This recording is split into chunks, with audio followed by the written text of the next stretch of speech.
मैं उनकी राजनीतिक वारिस नहीं हूँ कि जो मेरे फादर ने किया शायद मैं लाइफ टाइम में ना कर सकूं।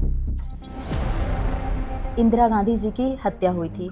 कि मैं जीवित रहूं या नहीं रहूं, मेरी लंबी उम्र रही है। Prime Minister Indira Gandhi is no more. और हमने गन शॉट्स सुने and we could hear some firing. हमें उस टाइम समझ नहीं आया क्या हुआ। This morning, senior Congress leader Sonia Gandhi's aide Ahmed Patel has passed away.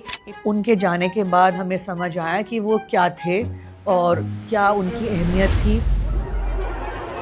तो कूड़ा वो जो है पहले उन्होंने फेंका, फिर उसको झाड़ू लगाते हुए नजर आई। और हैट्स ऑफ मैं बोलूँगी, master of marketing, money making profession बना दिया गया। पॉलिटिक्स या पॉलिटिशियन एक गाली की तरह बन गई है। मैं गुजरात से हूँ, मैं गुजरात की बात करूँगी। गुजरात मॉडल जो है इज कम्प्लीटली फेक।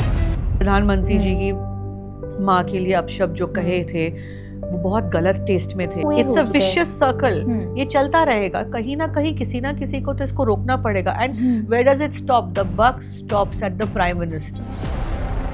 आप आपके हस्बैंड से पूछिए, ये मुझे मेरे फादर ने कहा। तो कहीं ना कहीं आप उनको हिटलर भी कहते हुए कई जगह नजर आए हैं। क्योंकि बहुत स्ट्रिक्ट थे। हाँ। सर आप ऐसा करेंगे तो मैं कॉलेज जाने नहीं वाली हूँ, मैं नहीं पढ़ूंगी आगे। लॉयर के बच्चे लॉयर होते हैं, डॉक्टर के बच्चे डॉक्टर होते हैं। जैसे बीजेपी करती थी थोड़ा बहुत, अब कांग्रेस भी करने लगी। ऐसे बहुत सारे मीम्स आते हैं जो कांग्रेस के ऑफिशियल हैंडल से आएंगे, कहीं आएंगे। I don't subscribe to hitting below the belt. मैं चलो ये भी बोलूँगी, कांग्रेस ने सब कुछ गलत किया 70 साल में किया। आलोचना राहुल जी ने अभी दूसरे प्रेस कॉन्फ्रेंस पे इलेक्शन कमीशन को दी और प्रेस कॉन्फ्रेंस बीजेपी कर रहा है। तो जब लिस्ट आई हमारे घर पे, मेरे फादर का नाम अभी भी लिस्ट पे था। पूरा सिस्टम उड़ा दिया है। साठगांठ है, गठबंधन है इलेक्शन कमीशन का और भाजपा का। 5 बजे के बाद सडनली अगर वोटिंग परसेंटेज बढ़ती है तो हमें दिखाइए ना कि भाई कहाँ है लाइनें, कौन दे रहा है वो वोट। ये सरकार अब जो है वो मोदी सरकार नहीं है, एनडीए की सरकार है, एक माइनॉरिटी गवर्नमेंट है बीजेपी। नमस्कार, मैं हूँ सृष्टि काम्या और आज हमारी शो की मेहमान हैं कांग्रेस की उभरती हुई स्ट्रॉन्ग लीडर और एक सोशल एक्टिविस्ट मुमताज़ पटेल जी। आपका बहुत बहुत स्वागत है मैम। थैंक यू, शुक्रिया बहुत। आपका जो कार्य क्षेत्र है वो भरूच है जी। तो वहाँ पे आपका नाम चल रहा था कि आप इलेक्शन लड़ने वाली हैं। जी। तो इलेक्शन क्यों नहीं लड़ पाई आप? तो पूरा देश जानता है, इतनी सुर्खियों में थी ये कॉन्स्टिट्यूंसी भरूच। इंडिया अलायंस के तहत आम आदमी पार्टी को वो सीट गई थी, तो वहाँ पे भाजपा के सामने आम आदमी पार्टी लड़ी थी 2024 में। तो बस यही था, और जो पार्टी हाईकमांड ने तय किया और केजरीवाल जी ने सीट मांगी तो दे दी। इसलिए मेरा सवाल भरूच से मैंने स्टार्ट किया क्योंकि वो आपका कार्य क्षेत्र है। जी। और मेरा नहीं, मेरे पिताजी का। अच्छा। हाँ, अब खैर जाहिर है कि हमारी भी जिम्मेदारी बनती है, तो फोकस हमारा भरूच पे है। मेरा पहला सवाल है कि आपकी स्कूलिंग और कॉलेज और मास्टर्स आपने कहाँ से किया? आप हमारी ऑडियंस को पहले बताएं। दिल्ली में पढ़ी हूँ, दिल्ली पब्लिक स्कूल आरकेपुरम, और उसके बाद DU जिजन मेरी कॉलेज में BA ऑनर्स हिस्ट्री किया मैंने, और उसके बाद यूनिवर्सिटी ऑफ लीड्स गई थी मास्टर्स करने के लिए, तो वहाँ पे मैंने एडवर्टाइजिंग और मार्केटिंग करी है। बट बेसिकली सारा स्कूलिंग कॉलेज सब कुछ दिल्ली में रहा है। यूनिवर्सिटी ऑफ लीड्स का जो एक्सपीरियंस कैसा रहा वो? बहुत बढ़िया था, पर जो इंडिया में रगड़ा लगता है पढ़ाई का हमारे ऊपर, तो वहाँ जाके ऐसा लगा कि ये तो केक वॉक है। मतलब बहुत ही इजी गोइंग लाइफ भी। ऑफ कोर्स एक्सपीरियंस अलग रहा था कि आप बाहर हैं और पर जो पढ़ाई का एक्सपीरियंस मैं बोल रही हूँ वो बहुत ही इजी था, एट ईज़। सो मास्टर्स किया लेकिन पता भी नहीं चला। और ये भी देखा जा रहा है कि जो इंडियन स्टूडेंट हैं वो फॉरेन स्टडीज़ के लिए जाते हैं जी। तो क्या ऐसा है कि बच्चों को इस तरीके से तैयार नहीं किया जा रहा है या एजुकेशन इस तरीके से नहीं दी जा रही है कि बच्चे बाहर जाके पढ़ रहे हैं? तो किस तरीके से आप इस चीज़ को देखते हैं? देखिए, अगर मैं एग्ज़ाम्पल लेते हैं, मैं अपनी बात करूं, और मेरे बच्चे अब तैयार है यूनिवर्सिटी जाने के लिए, पर DU का जो अब एंट्रेंस सिस्टम है इतना मुश्किल है, और अगर आप देखेंगे कट ऑफ्स मतलब 98, 99, 100 भी आ जाएगा, तो जाना DU में एडमिशन मिलना एक इम्पॉसिबल सा टास्क हो गया है। बल्कि अगर आप सिफारिश भी करने की कोशिश करें तो शायद नहीं हो सकता। तो जाएँ तो कहाँ जाएँ बच्चे? जब 12वीं ख़त्म होती है तो पूरे हिंदुस्तान से DU में बच्चे आते हैं क्योंकि बेस्ट कॉलेजेस हैं यहाँ पर पॉपुलेशन इतनी ज़्यादा है, स्टूडेंट्स इतने ज़्यादा है, सीटें लिमिटेड होती हैं। तो ऐसा नहीं है कि बाहर जाने की, मतलब एक ऑब्वियसली तबका है जो बाहर जाएगा। अगर आप देखेंगे अभी अमेरिका में जो चल रहा है H1 वीज़ा का इशू, तो ब्रेन ड्रेन जो बोलते हैं, अच्छे अच्छे जो स्टूडेंट्स होते हैं वो चाहते हैं कि बाहर जाए, वहाँ जाके अपना नॉलेज इस्तेमाल करें, उनको बेटर अपॉर्चुनिटीज़ मिलती है। तो पता नहीं सिस्टम में कहीं ना कहीं कोई फ्लॉ है। हम तो चाहेंगे कि बच्चे यहीं रहें, हम भी यहाँ पढ़े सब, लेकिन क्या कह सकते हैं, we have to change a lot in our education system. Okay, यहाँ पे एक सवाल आपसे ये भी है कि आप तो जैक ऑफ ऑल ट्रेड्स नहीं हैं, जैसे मार्केटिंग हो गया, चाहे वो आपकी ज्वेलरी डिज़ाइनिंग हो जी। गई, चाहे वो आपका सोशल एक्टिविज़म रहा हो, जी आप सारे काम करते आई हैं। जी। तो इसमें आपको इसमें क्या लगता है कि किस कामों में बहुत सेटिस्फाई होती हैं, किन कामों को करके आप? तो 2 फेज़ कहूँगी। एक तो जो बचपन से एक राजनीतिक परिवार में बड़ी हुई हूँ, तो जनता, ठीक है, पार्टी के लोग, नेता, उनकी बात नहीं करती हूँ, बट जनता का आना जाना हमेशा देखा है। हमारे पिता को और हम सबको, हम लोगों ने हमेशा जनता से घिरे देखा है। और हमेशा मैं यही कहती हूँ कि बहुत छोटी छोटी ज़रूरतें होती है एक आम आदमी की, और वो जाए तो कहाँ जाए, तो वो आपके अपने नेता के पास ही आएंगे पूछने के लिए। तो हमने बचपन से यही देखा है कि किसी की टिकट की कन्फर्मेशन करनी हो, टिकट मतलब रेलवे टिकट की बात कर रही हूँ, किसी के बच्चे की एडमिशन करवानी हो, किसी की वाइफ का ट्रांसफ़र होना हो क्योंकि नौकरी जो है उनको किसी और शहर में मिली है, बहुत छोटे, गैस, उस ज़माने की बात कर रही हूँ, गैस का कनेक्शन हो गया, टेलीफोन का कनेक्शन हो गया, स्मॉल थिंग्स ऑल्सो। तो ये जो है ना, ये जनता सेवा। आप एक पोजीशन में आते हैं तो आपको वो पावर मिलती है कि आप ये सब कर सके, और इसीलिए आप पावर में आए हैं, राइट। तो हमने यही देखा है। पर आपने जो बात करी, मेन मज़ा जो है वो यही है कि अगर आप किसी के काम आए। अब मैं ये बहुत आइडियल बात नहीं कर रही हूँ, पर हाँ बिल्कुल, फैशन में भी मज़ा है, ज्वेलरी में भी मज़ा है, ये सब कुछ है, लेकिन एक जो सेटिस्फैक्शन आती है कि आपने किसी का भला किया, that is a different feeling all together. Okay, आप जो है, आप कहीं ना कहीं अपने आप को अपने फादर की राजनीति में जो है उत्तराधिकारी मानती हैं? नहीं, वेरी क्लियरली मैं यही कहूँगी कि मैं उनकी राजनीतिक वारिस नहीं हूँ। उनकी जर्नी जो थी एक बहुत लंबी और बहुत मेहनत भरी, कठिन जर्नी थी, जो कि उन्होंने खुद तय करी है। उन्होंने इतने वर्ष पब्लिक लाइफ को दिया है, और जिस मुकाम पे वो पहुँचे हैं वो अपने बलबूते पर, अपनी मेहनत से, अपने कर्मों से पहुँचे हैं। और अगर मैं ये कहूँ कि अब वो नहीं है और वो सारा अधिकार मुझे मिल जाए तो वो गलत होगा, क्योंकि मैंने वो सब नहीं किया है और शायद कर भी ना पाऊँ। तो बिल्कुल उनकी राजनीतिक वारिस नहीं हूँ, पर जो मूल्य सिद्धांत, जो हमारी परवरिश करी गई है, जो मैंने कहा कि एक सेवा का जो भाव है कि आप लोगों के लिए कुछ कर पाएँ, वो ज़रूर अंदर है। और जिस तरीके से भी कर पाएंगे, छोटा मोटा, वो करने की पूरी कोशिश करेंगे। इसका मतलब सोशल एक्टिविज़म बस करना है?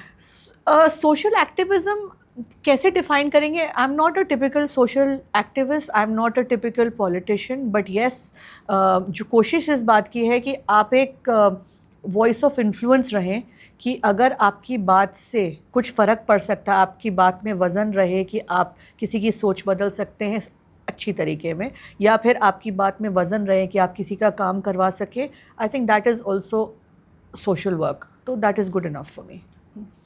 कांग्रेस में जो है आपके फादर जो है एक दिग्गज नेता रहे हैं जी। तो कैसे संबंधित हैं आपके फादर के साथ आपका? हमारे लिए तो सिर्फ पापा थे, और सही मायने में मैं शायद काफ़ी बार अब बोल चुकी हूँ कि जो आप कह रहे हैं दिग्गज नेता, या फिर जो उनकी पावर थी, या उनकी जो वैल्यू कहते हैं ना, पद की जो वैल्यू थी, हमें नहीं पता था इसके बारे में, बल्कि उनके जाने के बाद हमें समझ आया कि वो क्या थे और क्या उनकी अहमियत थी, और लोग उनके लिए उनको क्या समझते थे, क्या सोचते थे। तो हमारे लिए तो बस एज सिंपल फादर है, और स्ट्रिक्ट फादर थे, डरते थे उनसे तो उनकी बात आखिरी बात होती थी, उसी तरीके से हमने उनको देखा है, कोई नेता वेता के तौर पे नहीं देखा है। आपने जब डरने की बात कही तो मुझे एक इंसिडेंट जो है याद आता है। हाँ। कि आपने किसी वीडियो में मैंने वो शायद क्लिप देखी थी कि आपने ये कहा था कि जब मेरे फादर जो मुझे बोलते हैं कि ड्यू में जब मेरा एडमिशन होना था तो एक फॉर्म भरने की बात आई थी, तो उन्होंने किसी लोगों से कहा कि तुम जाओ फॉर्म लेके आओ, मैं एक घर से ही भरवा दूंगा, ऑफिस से। हाँ जी और उसमें ये भी कहा कि क्लास 12th के बाद से तुम्हें अब जींस नहीं पहनना जी है। जी बिल्कुल बिल्कुल तो सही। ये क्या उस टाइम क्या रहा था? तो स्कूल में तो बड़े प्रोटेक्टेड होते थे, जब कॉलेज की बारी आई तो उन्होंने कहा कि मुझे एक्साइटमेंट तो थी कि कैंपस जाएंगे, साउथ कैंपस, नॉर्थ कैंपस, सारे कॉलेजेस घूमेंगे, फॉर्म वॉर्म भरेंगे, देखेंगे क्या है, क्योंकि पहली बार देखने का मौका मिल रहा था। Excitement of course, you know, एक नई लाइफ। तो उन्होंने कहा नहीं इतनी गर्मी है, क्या काम है, ऑफिस को मैं बोलूँगा सारे फॉर्म्स आ जाएंगे और सबमिट कर देंगे। तो सबसे पहले तो मेरे को मतलब रेड अलर्ट वहीं आया कि ये तो मुझे अब बोल रहे हैं कि कैंपस देखने भी नहीं जाओ। फिर थोड़े टाइम बाद बोले कि अच्छा ठीक है, अब आप ना बड़े हो गए हो, कॉलेज वॉलेज जाओगे तो ये जीन्स वीन्स पहनना बंद कर दो। तो मैं थोड़ा और वो हुई, तो मैंने कहा ये तो शायद अब कॉलेज, स्कूल का मतलब है कि आप सुबह जाओगे यूनिफॉर्म पहन के, दोपहर को एक फिक्स्ड है, कॉलेज मीन्स आप फ्री हो ना, कैंप जाओ आओ। तो ऐसे अब ये मेरे लिए मुश्किल करेंगे कि इतने बजे नहीं जाना, इतने बजे नहीं आना, ये नहीं पहनना, ये नहीं करना। तो जाहिर है मैं थोड़ा सा घबरा गई थी, तो मेरी काफ़ी लड़ाई हुई उनसे। और मैंने उनको कहा ऐसे आप ऐसा करेंगे तो मैं कॉलेज जाने नहीं वाली हूँ, मैं नहीं पढ़ूंगी आगे। तो ये सब तो उससे कुछ आपको ऐसे लग रहा है कि हाँ मुझे फादर से कहीं ना कहीं छूट मिली कि नहीं अब तुम जाओ अपना करना स्टार्ट करो? नहीं, तो ऑन द हाइंडसाइट ऐसा नहीं था। I think out of protectiveness शायद उन्होंने कहा था कि कहाँ धक्के खाओगे, कहाँ करोगे। बट मेरा हमेशा उनसे झगड़ा इस बात का था कि आप हैं और हमें किसी चीज़ की ज़रूरत नहीं पड़ेगी, आप हैं, आपके पास स्टाफ है, सब कुछ, पर कहीं ना कहीं हमें सीखना भी पड़ेगा। और आज यही चीज़ मैं अपने बच्चों पे भी अप्लाई करती हूँ, उनको हमेशा कहती हूँ कि खुद से करो, क्योंकि जब तक आप खुद से नहीं करोगे आप सीखोगे कैसे। एक प्रोटेक्टेड लाइफ मिली है और मैं उसकी शुक्रगुजार हूँ, लेकिन आज देखिए वो नहीं है, काफ़ी चीज़ें खुद करनी पड़ती है, धक्के भी खाने पड़ते हैं। तो अगर पहले हिम्मत करके नहीं करी होती तो आज शायद, मुझे लगता है कि ऐसा लगता है मुझे कि पहले इंसान को ज़रूर कुछ ना कुछ ऐसी चीज़ें करनी चाहिए, फादर के रहते हुए उनकी छत्र छाया में ऐसी चीज़ें ज़रूर करनी चाहिए जिससे आपको कहीं ना कहीं एक्सपीरियंस मिले और वो एक्सपीरियंस आपका काम आता है ज़रूर। See world is a vicious place and आप चाहे जितने भी प्रोटेक्टेड हो, आपको नहीं पता आप कैसी सिचुएशन में कब आओ। और सिर्फ अपने घर की बात नहीं होती है, मतलब इट्स अ वाइड वर्ल्ड। तो जब तक आप बाहर नहीं निकलोगे, थोड़ा ठोकर नहीं खाओगे, थोड़ा मेहनत नहीं करोगे, थोड़ा देखोगे नहीं, एक्सपीरियंस नहीं करोगे, लोगों से भिड़ोगे नहीं, तब तक आप सीखोगे कैसे। तो ये चीज़ की हमेशा मेरी उनके साथ फाइट थी, क्योंकि वो ओवर प्रोटेक्टिव थे। तो वो हमेशा चाहते थे कि नहीं आप लोग बस बैठे और विल मैनेज फॉर यू। पर मेरा यही झगड़ा मेन उनके साथ रहता था कि नहीं आप हमको सीखने नहीं देंगे तो हमें आगे जाके तकलीफ होगी। कहीं ना कहीं आप उनको हिटलर भी कहते हुए कई जगह नजर आई हैं क्योंकि बहुत स्ट्रिक्ट थे। हाँ। तो उनका कोड वर्ड हमारे दोस्तों का फैमिली में होता था, हिटलर इन हिटलर आउट। हाँ। तो उस हिसाब से हम लोग जी बिल्कुल हिटलर कहते थे। मैं भी कभी कभी मैंने जो है मैं भी, मेरे फादर भी बहुत स्ट्रिक्ट हैं, तो उनका भी ये रहता है कि मैंने उनका नाम सुप्रीम कोर्ट से सेव कर रखा है, तो फाइनल अथॉरिटी। हाँ एग्जैक्टली। और कोई ऐसा फादर के साथ ऐसा इंसिडेंट हुआ हो जो बहुत फनी रहा हो, जिसको सोच के आज भी हंसी आती हो? नहीं, ऐसे बहुत सारे ऐसे स्ट्रिक्ट तो थे वो, लेकिन कोई ऐसा बट स्ट्रिक्ट के साथ साथ ना वो बहुत लविंग थे। और प्रोटेक्टिव जो मैंने कहा ना, उसकी वजह से वो हर चीज़ हमारे लिए इजी कर देते थे। मदर फिर उस मामले में स्ट्रिक्ट होती थी, फादर के साथ हम लोग फिर भी मैनेज कर लेते थे, ये चाहिए, ये करना है, तो वो आउट ऑफ द वे जाके हमेशा करते थे। बट वो भी मैं उनसे झगड़ा करती थी, ये आप इसलिए करते हैं क्योंकि आपके पास वक्त नहीं होता है, तो आप फिर हमें जो बोले वो करके टाइम का कॉम्पनसेशन कर देते थे। पर अभी भी फील ये करती हूँ कि शायद उनके जो कोलीग्स हैं, कांग्रेस के जो बाकी लोग हैं या फिर आम जनता है, उन्होंने शायद उनके साथ ज़्यादा वक्त बिताया, हमें मौका नहीं मिला इतना वो करने का। तो फ़नी मोमेंट्स खैर बहुत सारे थे, पर लड़ाई झगड़ा होता था और उसमें फिर फ़नी मोमेंट्स हो जाते थे, क्योंकि फिर झगड़ा होता था पर एक चीज़ एक दिन मुझे याद है कि कि पता नहीं बोलना चाहिए कि नहीं, तो मैं अपनी मदर को बता रही थी कि पापा तो बहुत स्ट्रिक्ट हैं, आप बिज़ी रहती हैं, तो हम लोग यहाँ खिड़की से कूद के ऐसे चले जाते हैं और घूम के वापस आते हैं, आपको पता भी नहीं चलता है। तो मुझे लगा मम्मी ऐसी सुन रही है, वो भी मज़े ले रही थी। कब उन्होंने पापा को बताया पता नहीं मुझे, स्कूल से वापस आई तो देखा खिड़की पे वो आयरन बार्स लग गए थे ताकि कूदने की जगह ही ना बची। तो उस बात पे भी फिर झगड़ा हुआ था कि हमारी आउटिंग बंद हो गई। लेकिन आपने कहा कि जब फादर को जो है टाइम नहीं मिलता था बच्चों के लिए, जी। तो आप भी 2 बच्चों की माँ हैं, जी। तो आप किस तरह से टाइम निकालती हैं? मैं कोशिश करती हूँ जेन ज़ी पेरेंट बनने का, वेदर इज़ गुड और बैड आई डोंट नो, पर उस तरह की स्ट्रिक्टनेस नहीं है जैसे मेरे पेरेंट्स की थी। उस ज़माने में वो ठीक था। आज के जनरेशन में आप जानते हैं बच्चे किस तरीके से हैं, तो वक्त उनके साथ बिताना पड़ता है, बट दोस्त बन के कभी कभी स्ट्रिक्ट होते हैं तो पेरेंट भी बन जाते हैं। और बहुत सारी चीज़ें ऐसी हैं जो मेरे फादर साइकोलॉजिकल ट्रिक्स बहुत खेलते थे हमारे ऊपर, तो उससे क्या है कि हम सच उगल देते थे। तो अब वही मैं अपने बच्चों पे भी अप्लाई करती, तो उनको पता है कि झूठ तो बोल नहीं सकते, तो जो करो लेकिन मुझे बता के करो। Okay. तो उस तरीके से मैं उनके साथ अब डील करती हूँ, बट मैं अपने डैड की सारी ट्रिक्स इन पे अप्लाई करती हूँ। अच्छा, क्या आप होमवर्क वगैरह का हेल्प करती हैं उनमें? बिल्कुल भी नहीं। डे 1 से उनको कहा अगर अटकेंगे कहीं, बहुत ज़रूरत पड़े तो बताना, पर उनको बिठा के रोज़ लिखवाना वो नहीं, कि खुद से करना सीखो and learn to do it on your own. और एक क्वेश्चन मेरा आपसे है कि आपने अभी कहा कि मेरे फादर सिफारिश किया करते थे लोगों के लिए, जी। तो कहीं ना कहीं वो सिफारिश जो है एक फेवर कल्चर को सपोर्ट करता है, तो किस तरीके से देखती हैं? नहीं, वो सिफारिश इज़ द रॉन्ग वर्ड। मेरा कहना ये है कि अगर उनकी कॉन्स्टिट्यूंसी में गांव के लोग हैं, आसपास के शहर के लोग हैं, गैस का कनेक्शन चाहिए तो किसके पास जाएंगे? आपके लोकल एमपी के पास ही जाएंगे ना। तो उस मामले में चिट्ठी लिखना, ग्रांट दिलवाना, किसी गांव में सड़क बननी है, किसी की दीवार बननी है, बेंच चाहिए आपको, बच्चे की एडमिशन करवानी, इतने सारे ऐसे बच्चे हैं जो अब आज डॉक्टर्स बन चुके हैं क्योंकि उनकी चिट्ठी गई थी एडमिशन दिलवाने में। तो वो सिफारिश नहीं कहलाएगा, वो आप आपकी पावर को इस्तेमाल कर रहे हो to do the service you were meant to do and what you were elected for. आप समझ रहे हैं? तो वो चीज़ it's as simple as that कि आप आपकी पावर का सही इस्तेमाल करें। लेकिन अभी तो वो एक अच्छे व्यक्ति थे, तो जिसकी वजह से वो उन्होंने अच्छे तरीके से उसका एक अच्छे वे में यूज़ करा। जी। लेकिन कहीं ना कहीं कई ऐसे भी पॉलिटिशियन नज़र आते हैं जो उस पावर का गलत यूज़ करते हुए नज़र आते हैं, तो उसको किस तरीके से आप देखती हैं? मैं यही हमेशा कहती हूँ कि आप चुन के आते हैं जनता की सेवा करने के लिए, लेकिन आप उसकी जगह पे आप उनके रूलर बन जाते हैं। मतलब ठीक है ना, सेवक की जगह आप बॉस बन जाते हैं। ये कल्चर नहीं होना चाहिए।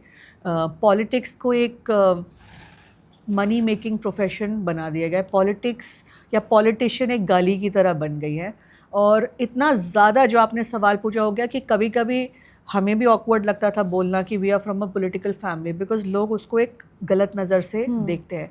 तो आज भी मैं यही कहना चाहूँगी कि आप साफ़ नियत से, अगर आप आना चाहते हैं राजनीति में, साफ़ नियत से आए and come with the intention that you want to do good for the people. अगर इस भाव से आओगे आप तो ज़रूर सक्सेसफुल होगे। लोग मुझे पूछते हैं आपके फादर ने इतना मतलब सक्सेस देखा, तो वो इसलिए देखा बिकॉज हमेशा उनकी इंटेंशन क्लियर रही थी कि I have to do good in the favour of the people, the country and of course my party, and उसी से उनकी राइज हुई है। 7-8 जो आपकी एज रही है, लाइक 7 to 8 ईयर्स में आपका जो एज रहा है, उस एज में जो है इंदिरा गांधी जी की हत्या हुई थी जी। तो उस समय क्या चीज़ें हुई थी, क्या उसमें क्या सिचुएशन थी, आप किस तरह से उस चीज़ से गुजरी? इंदिरा जी को मिलने का मुझे काफ़ी बार मौका मिला बचपन में, and I have vivid memories, मुझे अभी भी याद है।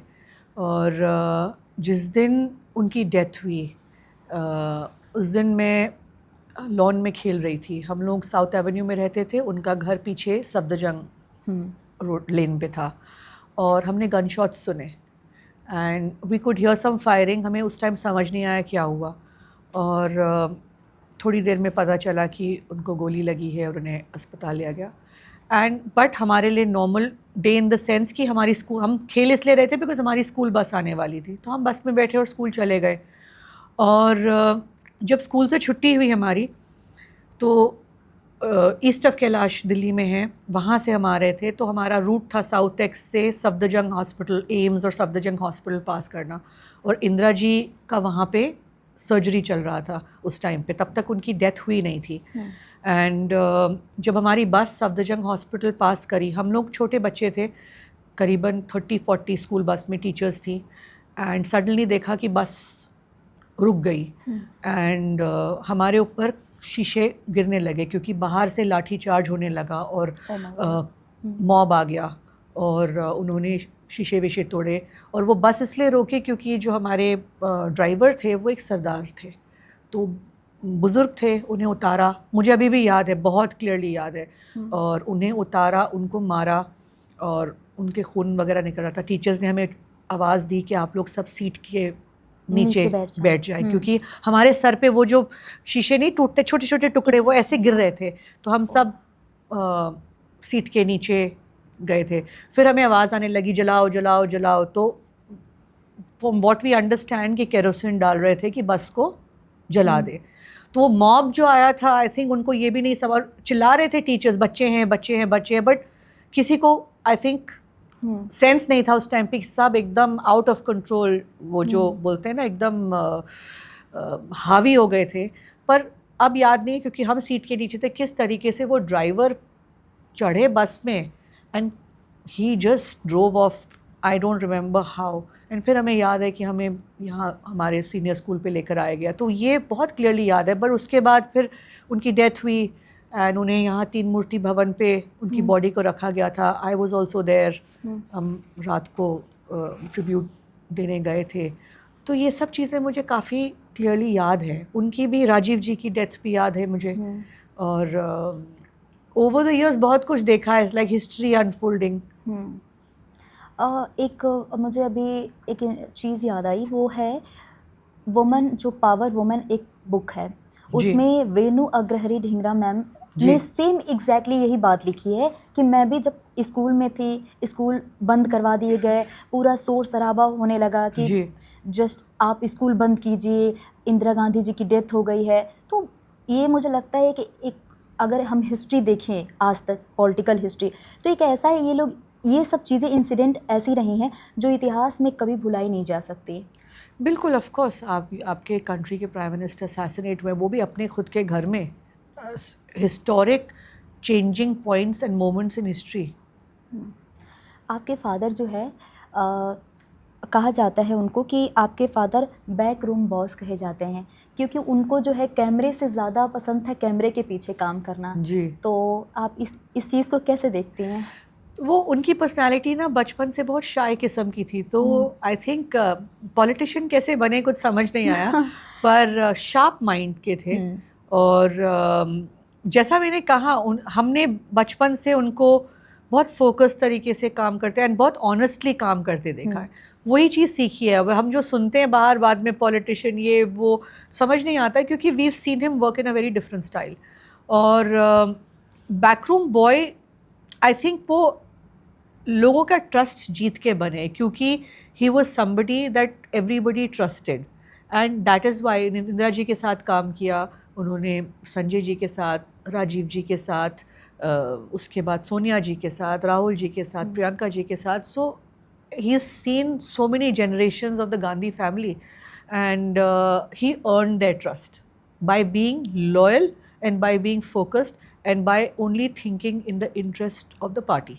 तो आई थिंक उस वजह से बैकरूम बॉय कहलाते थे, but there was much more too. मैं हमेशा यही बोलती हूँ, उनको बोलते चाणक्य, उनको बोलते बैकरूम बॉय, मास्टर स्ट्रेटेजिस्ट, ये वो, पर जो एक्चुअल मायने में सोशल एक्टिविस्ट ना वो थे। मतलब जिस तरीके का काम वो चुपचाप करते थे, कानों कान पता भी नहीं चलता था कि उन्होंने कहाँ कहाँ किसकी ज़िंदगी बदली है।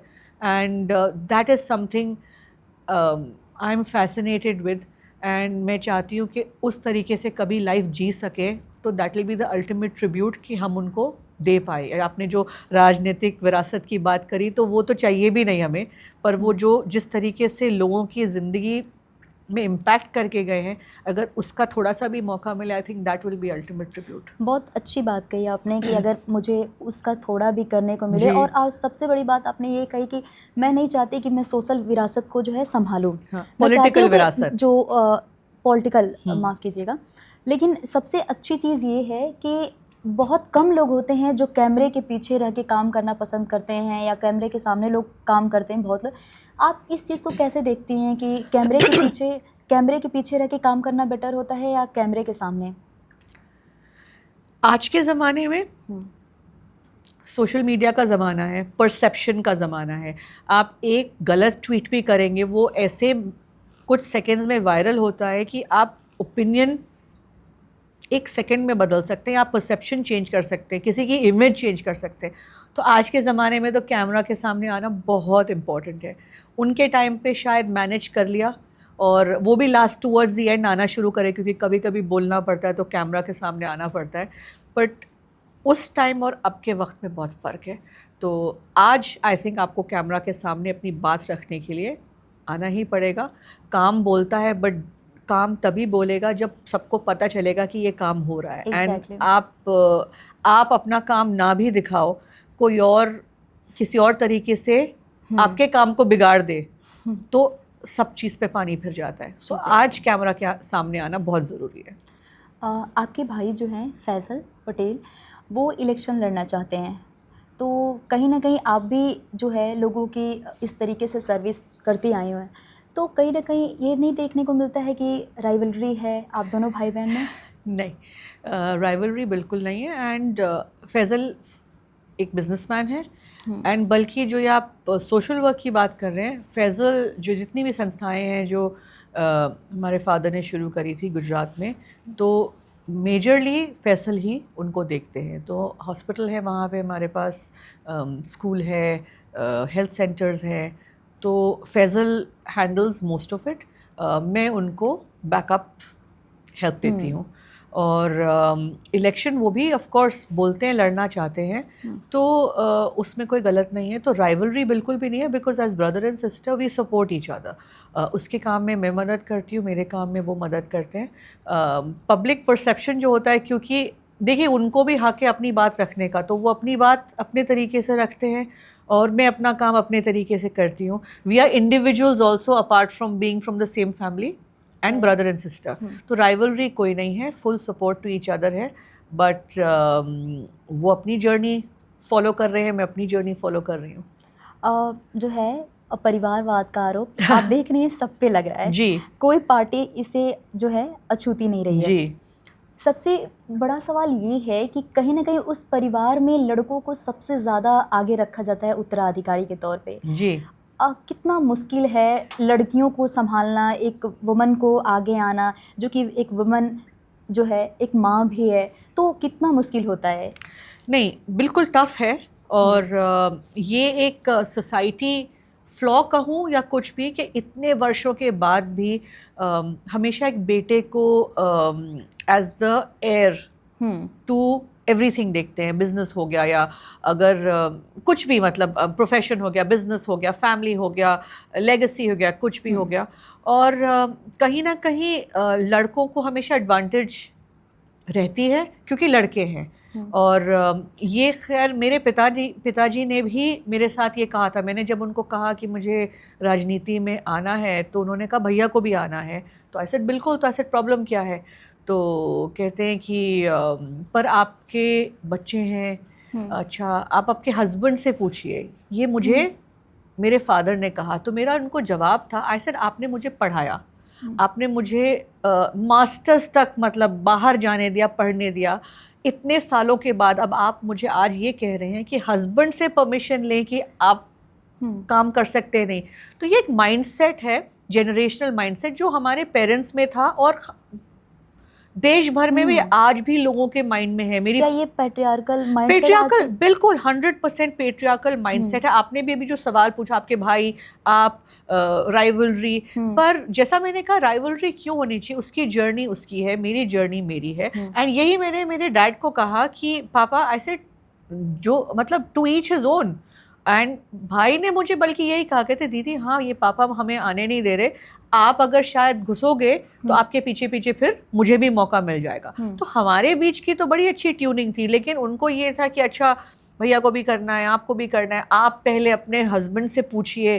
तो ये देखिए मेरे फादर की भी माइंडसेट एक पेट्रियार्कल टाइप की थी, और इस बात की हमेशा लड़ाई है। और ये एक और चीज़, मेरे बच्चे छोटे थे और मैंने बहुत सालों से शायद ड्राइविंग नहीं करी थी, तो मैंने कहा, मैंने अपना लाइसेंस रिन्यू कराने दिया, तो मुझे बोलते हैं बट गर्ल्स डोंट ड्राइव। तो आई सेड ये कहाँ से दिमाग में आया, क्योंकि उन्होंने कभी मुझे देखा नहीं इतने सालों में ड्राइव करते हुए, और उनको लगा लड़के ही गाड़ी चलाते हैं। तो ये हम भी एक माहौल ऐसा बनाते हैं जहाँ पे दिखता है कि हाँ औरतें सिर्फ किचन देखेंगी या बच्चे संभालेंगी, या फिर हर चीज़ की परमिशन उनको एक आदमी से, फादर से ले, हस्बैंड से ले, आगे जाके बेटे से ले, आज my mother will have to take permission from my brother. तो ये शिफ्ट माइंडसेट में होना है। और वहीं जो आपने बोला सोशल एक्टिविज्म, हम जैसे लोग यहीं पे आए हैं कि हम लोग वॉइस बनना चाहते हैं, and we want to be that influence where we can make girls also realize कि आप कर सकते हैं, एंड ये मानसिकता बदलनी चाहिए। और मुझे लगता है कि आप जैसे लोगों को नीड है पॉलिटिक्स में, आप लोगों जैसे लोगों की, क्योंकि इस चीज़ से ही पैट्रियार्की कहीं ना कहीं धीरे धीरे चीज़ें कम होंगी, पैट्रियार्कल चीज़ें। आपको लगता है कि मेल डोमिनेंस जो है कहीं ना कहीं पॉलिटिकल पार्टीज़ में, चाहे वो देश में है? 100%। तभी तो एक विमेंस रिजर्वेशन बिल की आवश्यकता हुई, जिसको इतने सालों के बाद मतलब पास किया है, बट अभी भी उसमें डिलेज इतने हो रहे हैं। तो बराबरी की अगर हमें फुटिंग चाहिए, देखिए टेक्निकली तो रिजर्वेशन होना नहीं चाहिए, ऑटोमेटिकली बराबर स्पेस मिलनी चाहिए, पर आप नहीं दे रहे हैं, इसीलिए रिजर्वेशन की आवश्यकता है। और फिर भी आप कहीं भी देखेंगे तो it is male dominated everywhere, and it is not easy. मतलब एक औरत के लिए फील्ड में आके काम करना you know is very very tough, क्योंकि हमेशा एट्रीब्यूट बाकी रीजंस पे किया जाएगा। सेफ्टी आपकी क्या बोलते हैं, आपकी जो, चाहे आप जितनी मेहनत कर ले, चाहे आप जितने केपेबल हों, कंपैरिजन हमेशा आएगा, और आपको वो ड्यू रिगार्ड कभी नहीं मिलेगा, because you are a woman. That is a part of society, and that has to change. But बहुत वक्त लगेगा इसको बदलने में, क्योंकि मैं हमेशा ये भी कहती हूँ कि औरतें भी औरतों की दुश्मन होती है, क्योंकि ये सोच जो है घर से बदलनी चाहिए। पर हमारी खुद की माँ ही तो बेटा बेटी में फर्क करते हैं ना, आज भी करते हैं। एक बहुत कह सकते हैं कि ग्राउंड लेवल हाँ, की रियलिटी है। हाँ, वो लोगों ने यही देखा है, तो वो हम पे भी यही अप्लाई करते हैं। पर अब कहीं ना कहीं जो बदलाव आना है हमसे आएगा, तो हम लोग हमेशा अब यही एडवोकेट करते हैं, there is no difference girls boys, and कोई एडवांटेज नहीं मिलना चाहिए क्योंकि आप लड़के हो, लड़की को भी उतनी ही अपॉर्चुनिटी मिलनी चाहिए। अब देखिए इसमें एक बहुत सारी बुक्स में भी लिखा हुआ है, बहुत सारी चीज़ों, जैसे अम्बेडकर की एक थॉट्स है कि किसी भी समाज को, अगर किसी का समाज का जो प्रोग्रेस अगर आपको मेज़र करना है, तो वहाँ की वुमेंस कितनी एजुकेटेड हैं, कितनी प्रोग्रेस हैं, वो इस चीज़ को डिनोट करते हैं। और देखिए लोग डिनोट तक ही रह गया है वो चीज़, वो लोग मानते कहाँ हैं आज। तो आयरनी देखिए कि पिछले कुछ इलेक्शंस जो हुए हैं, आप अगर मध्य प्रदेश देखें, आप अगर महाराष्ट्र देखें, अभी लोकसभा का भी चुनाव देखें, women have been the X factor. Women votes जो हैं उससे चुनाव के रिजल्ट में फ़र्क आता है। Exactly. और ये चीज़ समझ रहे हैं पॉलिटिकल पार्टीज़ भी, और जो बट झांसा देते हैं। अभी अब महाराष्ट्र में देखेंगे, लाड़की बहन योजना करी, औरतों को सबको बोला इतने पैसे आएंगे, ये होगा वो होगा फलाना होगा, बाद में तो बैक ट्रैक किया। पर आप देखिए कि कितने इम्पोर्टेंट थे कि ये औरतें बाहर निकली और इन्होंने वोट किया, और उससे रिजल्ट में फ़र्क आया। तो I mean it is going to make a very big difference. But अब डिपेंड भी करता है कि सरकार किस तरीके के अपॉर्चुनिटीज़ इन औरतों को देंगे और इनको बाहर उभरने का मौका देंगे। सचिन पायलट की बहन सारिका पायलट आपकी फ्रेंड थी जी, तो क्या अभी भी फ्रेंडशिप है? जी जी बिल्कुल, हम लोग सब साथ, हमारे परिवार सब साथ में उठते बैठते थे, बचपन में हम लोग सब साथ में रहे थे, तो बिल्कुल दोस्ती तो सबके साथ है। उस टाइम कॉलेज के दिनों में, चाहे वो स्कूलिंग का टाइम रहा जी। हो, तो उस टाइम बातचीत होती थी पॉलिटिकल? नहीं, टू बी ऑनेस्ट पॉलिटिकल बात नहीं होती थी। फादर्स करते थे पॉलिटिकल बात, पर हम लोग ऑन द साइड पॉलिटिक्स से कोई एज सच लेना देना नहीं होता था। कॉलेज में आप इंटरेस्ट रखती थी पॉलिटिक्स के बारे में? हाँ, पॉलिटिक्स के बारे में हमेशा इंटरेस्ट रखते थे और घर में इतना कुछ देखते थे चलते हुए, बट वो रूटीन भी था। उसको अगर हम कहने जाएंगे तो कोई अलग सी चीज़ नहीं थी, ये डे टू डे रूटीन था। कोई आ रहा है, कोई जा रहा है, इलेक्शन हो रहे हैं, कैंपेन हो रहा है, सरकारें बदल रही है, सरकारें गिर रही हैं, तो ये सब बड़ा एक पार्ट ऑफ द रूटीन होता था। बट रुचि बहुत थी, इंटरेस्ट बहुत था, और हमेशा ये था कि साथ में काम करने का मौका मिले। लेकिन वो परिवारवाद में नहीं मानते थे, तो उन्होंने हमें हमेशा दूर रखा। कॉलेज का कोई फ्रेंड है जो आज भी याद हो आपको? सारे हैं मेरे, जितने भी अभी भी दोस्त हैं, Contact में है सबसे वो? क्लोज फ्रेंड्स जो हैं स्कूल कॉलेज के हैं अभी भी। तो Contact में हाँ है? हाँ बिल्कुल 100%। कोई ऐसा इंसिडेंट जो याद हो कॉलेज का अभी भी, जिसके बारे में आप लोग जो है बैठ के बात करते हो, यार ये मुझे याद आ रहा है तुम्हारी बातें, ऐसे कुछ? नहीं, एक बड़ी फनी इंसिडेंट थी, कॉलेज के हिसाब से तो नहीं, पर मतलब ऐसे ऐसे जब चुनाव का वक्त आता था, चाहे एमसीडी का चुनाव हो या दिल्ली का चुनाव हो, तो ऐसे ऐसे लोग कहाँ कहाँ से, मतलब कॉलेज में कैंटीन वाला भी आएगा कि बायोडाटा लेकर कि भाई इलेक्शन लड़ना है, और उनको पता चलता था। तो हम लोगों को समझ नहीं आता था हो क्या रहा है, क्योंकि कोई इधर से आएगा बोलेगा हमारे को टिकट चाहिए, इधर चाहिए, मतलब न्यूज़ ऐसे फैलती थी कि आप किस परिवार से हो, और टिकट मांगने वाले मतलब ऐसे पहुंच जाते थे। तो मुझे अभी भी याद है कि कुछ नहीं तो मैं सिर्फ फोल्डर्स इकट्ठे करती थी, बायोडाटा हम कभी इन्वॉल्व नहीं होते थे, एंड स्ट्रिक्ट नो था, किसी की रेफरेंस सिफारिश नहीं करनी है तो हम हाँ बोलते थे और ऑफिस में छोड़ देते थे। पर मज़ा आता था ये देखकर कि मतलब कहाँ कहाँ से कैसे कैसे लोग आते थे, सबको कैसे चुनाव लड़ना है, क्या करना है। तो कॉलेज में उस तरह की राजनीति हो जाती थी। अगर आज की पॉलिटिक्स की बात करें तो कॉलेज में जो है कैंटीन जो है, युवा जो भी नेता अगर इलेक्शन में उतरते हैं कैंटीन फ्री करा देते हैं। क्या उस समय भी ऐसी चीज़ें होती थी, इस तरीके की चीज़ें, कैंटीन फ्री करा देना, मूवी टिकट्स दे देना सिर्फ वोट के लिए? You know, to be honest, I don't think कि मुझे मेरे कॉलेज के टाइम का कोई इलेक्शन याद भी है। आई डोंट, वो फ्रेंजी नहीं थी जो अब होती है। हाँ, पहले ना अलग था, अब तो क्या है कि स्टूडेंट इलेक्शन भी वॉर बन गई है। It's a war, you know, and murky and dirty भी। मतलब स्टूडेंट्स जो हैं जिस तरह की आलोचना एक दूसरे के ऊपर डालते हैं, जिस तरह की डर्टी ट्रिक्स खेला जाता है चुनाव जीतने के लिए, किसी को हराने के लिए, उस टाइम पे नहीं था ये। बहुत रिसेंटली में अभी डूसू का इलेक्शन हुआ, जिसमें डूसू के इलेक्शन में ये बहुत आम देखा गया, बहुत ये कॉमन चीज़ें देखी गई कि किस तरीके से जो है एक कैंडिडेट दूसरे कैंडिडेट पे आरोप प्रत्यारोप लगा रहा है, फिर दूसरा कुछ और कह रहा है, यू नो, बहुत डर्टी हो जाता है ये सब चीज़ें। और देश का जो युवा है वो किस तरीके से जा रहा है, उससे ही देश की जो है भविष्य तय होती है, और मुझे लगता है कि ये चीज़ें नहीं होनी चाहिए। अभी आप बोलेंगे कि एज अ कांग्रेसी बोल रही हूँ मैं, पर बहुत कुछ मैनिपुलेट होता है। पर ये जो कल्चर आपने कहा, बिल्कुल जो राइवलरीज है ना, वो मतलब एक अलग लेवल पे चली गई हैं, एंड जो डर्टी मर्की जो भी हमने शब्द इस्तेमाल किए हैं, इट इज़ एक्चुअली ट्रू। और और पार्टीज़ के विद इन भी यूनिटी नहीं है। तो अगर हम हमारी पार्टी की भी बात करें, दूसरी पार्टी की तो मैं नहीं कर रही हूँ, पर मैं हमेशा ये कहती हूँ, चाहे आप लोकल बॉडी इलेक्शन लड़ रहे हो, स्टूडेंट इलेक्शन लड़ रहे हो, कि आप लोकसभा विधानसभा कुछ भी लड़ रहे हो, आप टिकट के लिए ज़रूर लड़ लो, बट एक बार जब आपकी पार्टी मैंडेट किसी को दे देती है, then you should unite to make that one candidate win, क्योंकि आपकी पार्टी की विन होती है। पर ये कॉन्सेप्ट ना मुझे लगता नहीं है कि समझ किसी को आ रहा है। सब लगे हुए हैं कि मैं कैसे आगे निकलूँ, मैं कैसे स्ट्रॉन्ग रहूँ, मेरा ग्रुप कैसे स्ट्रॉन्ग रहे, पार्टी जीते ना जीते। तो उनको ये बात समझ नहीं आती कि जब तक पार्टी नहीं जीतेगी तो आप आगे बढ़ोगे कैसे। वो चीज़ में लोग घुल के रह गए हैं। उसी से आप देख रहे हैं कि चाहे दिल्ली यूनिवर्सिटी इलेक्शन का नतीजा हमारी पार्टी के लिए कहें, या फिर अगर आप चुनाव ऑल अक्रॉस देखें, ग्रुप पॉलिटिक्स की वजह से हर जगह हम नुकसान खा रहे हैं।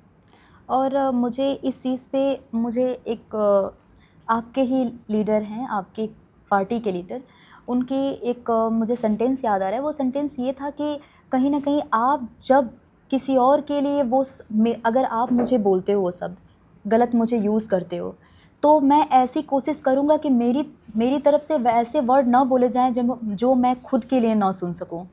तो मुझे वो लगता है कि ये चीज़ अप्लाई करनी चाहिए कि दूसरे को वो बिल्कुल भी मत बोलो जो अपने लिए नहीं सुन सकते हो आप। तो इसमें तो अभी हाल ही का आप अगर उदाहरण ले लें कि जो इतना बवाल मचा था, बिल्कुल जो बिहार कांग्रेस में जो स्टेज पे Exactly. प्रधानमंत्री जी की माँ के लिए अपशब्द जो कहे थे वो बहुत गलत टेस्ट में थे। बिल्कुल बिल्कुल। पर उसका जो भाजपा ने और सबने जो इशू बनाया और उसके बाद प्रधानमंत्री ने खुद मंच पर से बोला, तो जब आप लोगों के लिए, लोगों के परिवारों के लिए जिस तरह की बात करते हो, मैं प्रधानमंत्री जी को डायरेक्ट कह रही हूँ, तो इतना इशू नहीं बनना चाहिए अगर किसी और ने बोला। मैं ये नहीं, बिल्कुल एंडोर्स नहीं कर रही, गलत है। जो चीज़ आप अपने लिए नहीं सुन सकते किसी और के लिए भी ना बोलें। और पॉलिटिक्स में अब तो ये एक ट्रेंड बन गया है। आप अगर डिबेट्स भी देखें, मंच पे से तो बोल ही रहे हैं, और जिस तरह की बातें मंच पर पार्लियामेंट में कही जाती हैं, वो लेवल पहले नहीं था। एक डेकोरम होता था, एक सब्सटेंस होता था, एक इज्जत होती थी एक दूसरे के प्रति। आज वो चली गई है। अगर आप डिबेट पे देखेंगे टीवी पे, मन भी नहीं करता है खोलने का, क्योंकि एक दूसरे को मारने पे आ जाते हैं, गाली गलोच ओपन कैमरा पे करते हैं। तो this is not the right example. You are suppose to be leaders. आप क्या एग्जाम्पल सेट कर रहे हैं जनता के लिए? और बट फिर जनता को भी मज़ा आ रहा है ये जो ड्रामा देखने में। So it's a two way thing. क्योंकि टीआरपी बढ़ रही है, आप ये सब हरकतें करते हैं, क्योंकि पब्लिक देख रही है और पब्लिक देखकर खुश हो रही है। पर नुकसान तो फिर आम आदमी का भी होता है ना। ये पब्लिक को अब समझना पड़ेगा कि वो क्या चाहते हैं, वो उनके बीच में से किस तरीके के नेता उभरने चाहिए। आप इस चीज़ का खंडन करें, आप इस चीज़ को एक्सेप्ट नहीं करें, आप इस चीज़ के ऊपर आवाज़ उठाएं, तभी लोग, ये नेता लोग भी रुकेंगे। मैं इतना ही कहना चाहूँगी, ये टू वे है। तो पब्लिक को कहीं ना कहीं खुल के बोलना चाहिए, बट अगर पब्लिक भी मज़े ले रही है तो फिर मैं क्या कह सकती हूँ उसके बारे में। उसमें ये भी है कि मुझे ऐसा लगता है कि जब बीजेपी की तरफ से ये बोला जाता है कि आपने मोदी जी की माँ को गाली दिया, फिर कांग्रेसी का जो लोग हैं वो कहते हैं इसमें कि इन्होंने भी सोनिया जी को उल्टे शब्दों का इस्तेमाल किया, गलत शब्दों का इस्तेमाल किया। लेकिन मुझे लगता है कि कहीं ना कहीं दोनों की तरीके से अगर इस तरह की बयानबाजी हो, कहीं ना कहीं वो एक गलत एग्जाम्पल सेट होने के साथ साथ एक महिला को वहाँ पे अपमानित किया जा रहा है, और दोनों तरीके से। ये रुकेगा नहीं ना फिर। हाँ, इट्स अ विशियस सर्कल। ये चलता रहेगा, कहीं ना कहीं किसी ना किसी को तो इसको रोकना पड़ेगा। And where does it stop? The buck stops at the prime minister.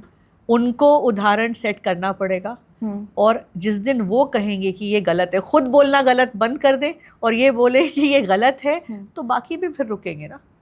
Congress जो है युवाओं को सपोर्ट करती है, क्योंकि अगर एक तरह से देखा जाए तो कांग्रेस में आज भी पुराने नेताओं की ज़्यादा चलती है, ऐसा कहा जाता है। तो युवाओं को जगह देने का काम कर रही है कांग्रेस अब? नहीं, बिल्कुल कर रही है। देखिए, पुराने नेता जो हैं वो एक्सपीरियंस लेकर आते हैं, और जो नए लोग हैं वो जोश लेकर आते हैं। तो that combination has to work, and Congress इस बात मतलब पूरी कोशिश कर रही है कि बैलेंस करके चले।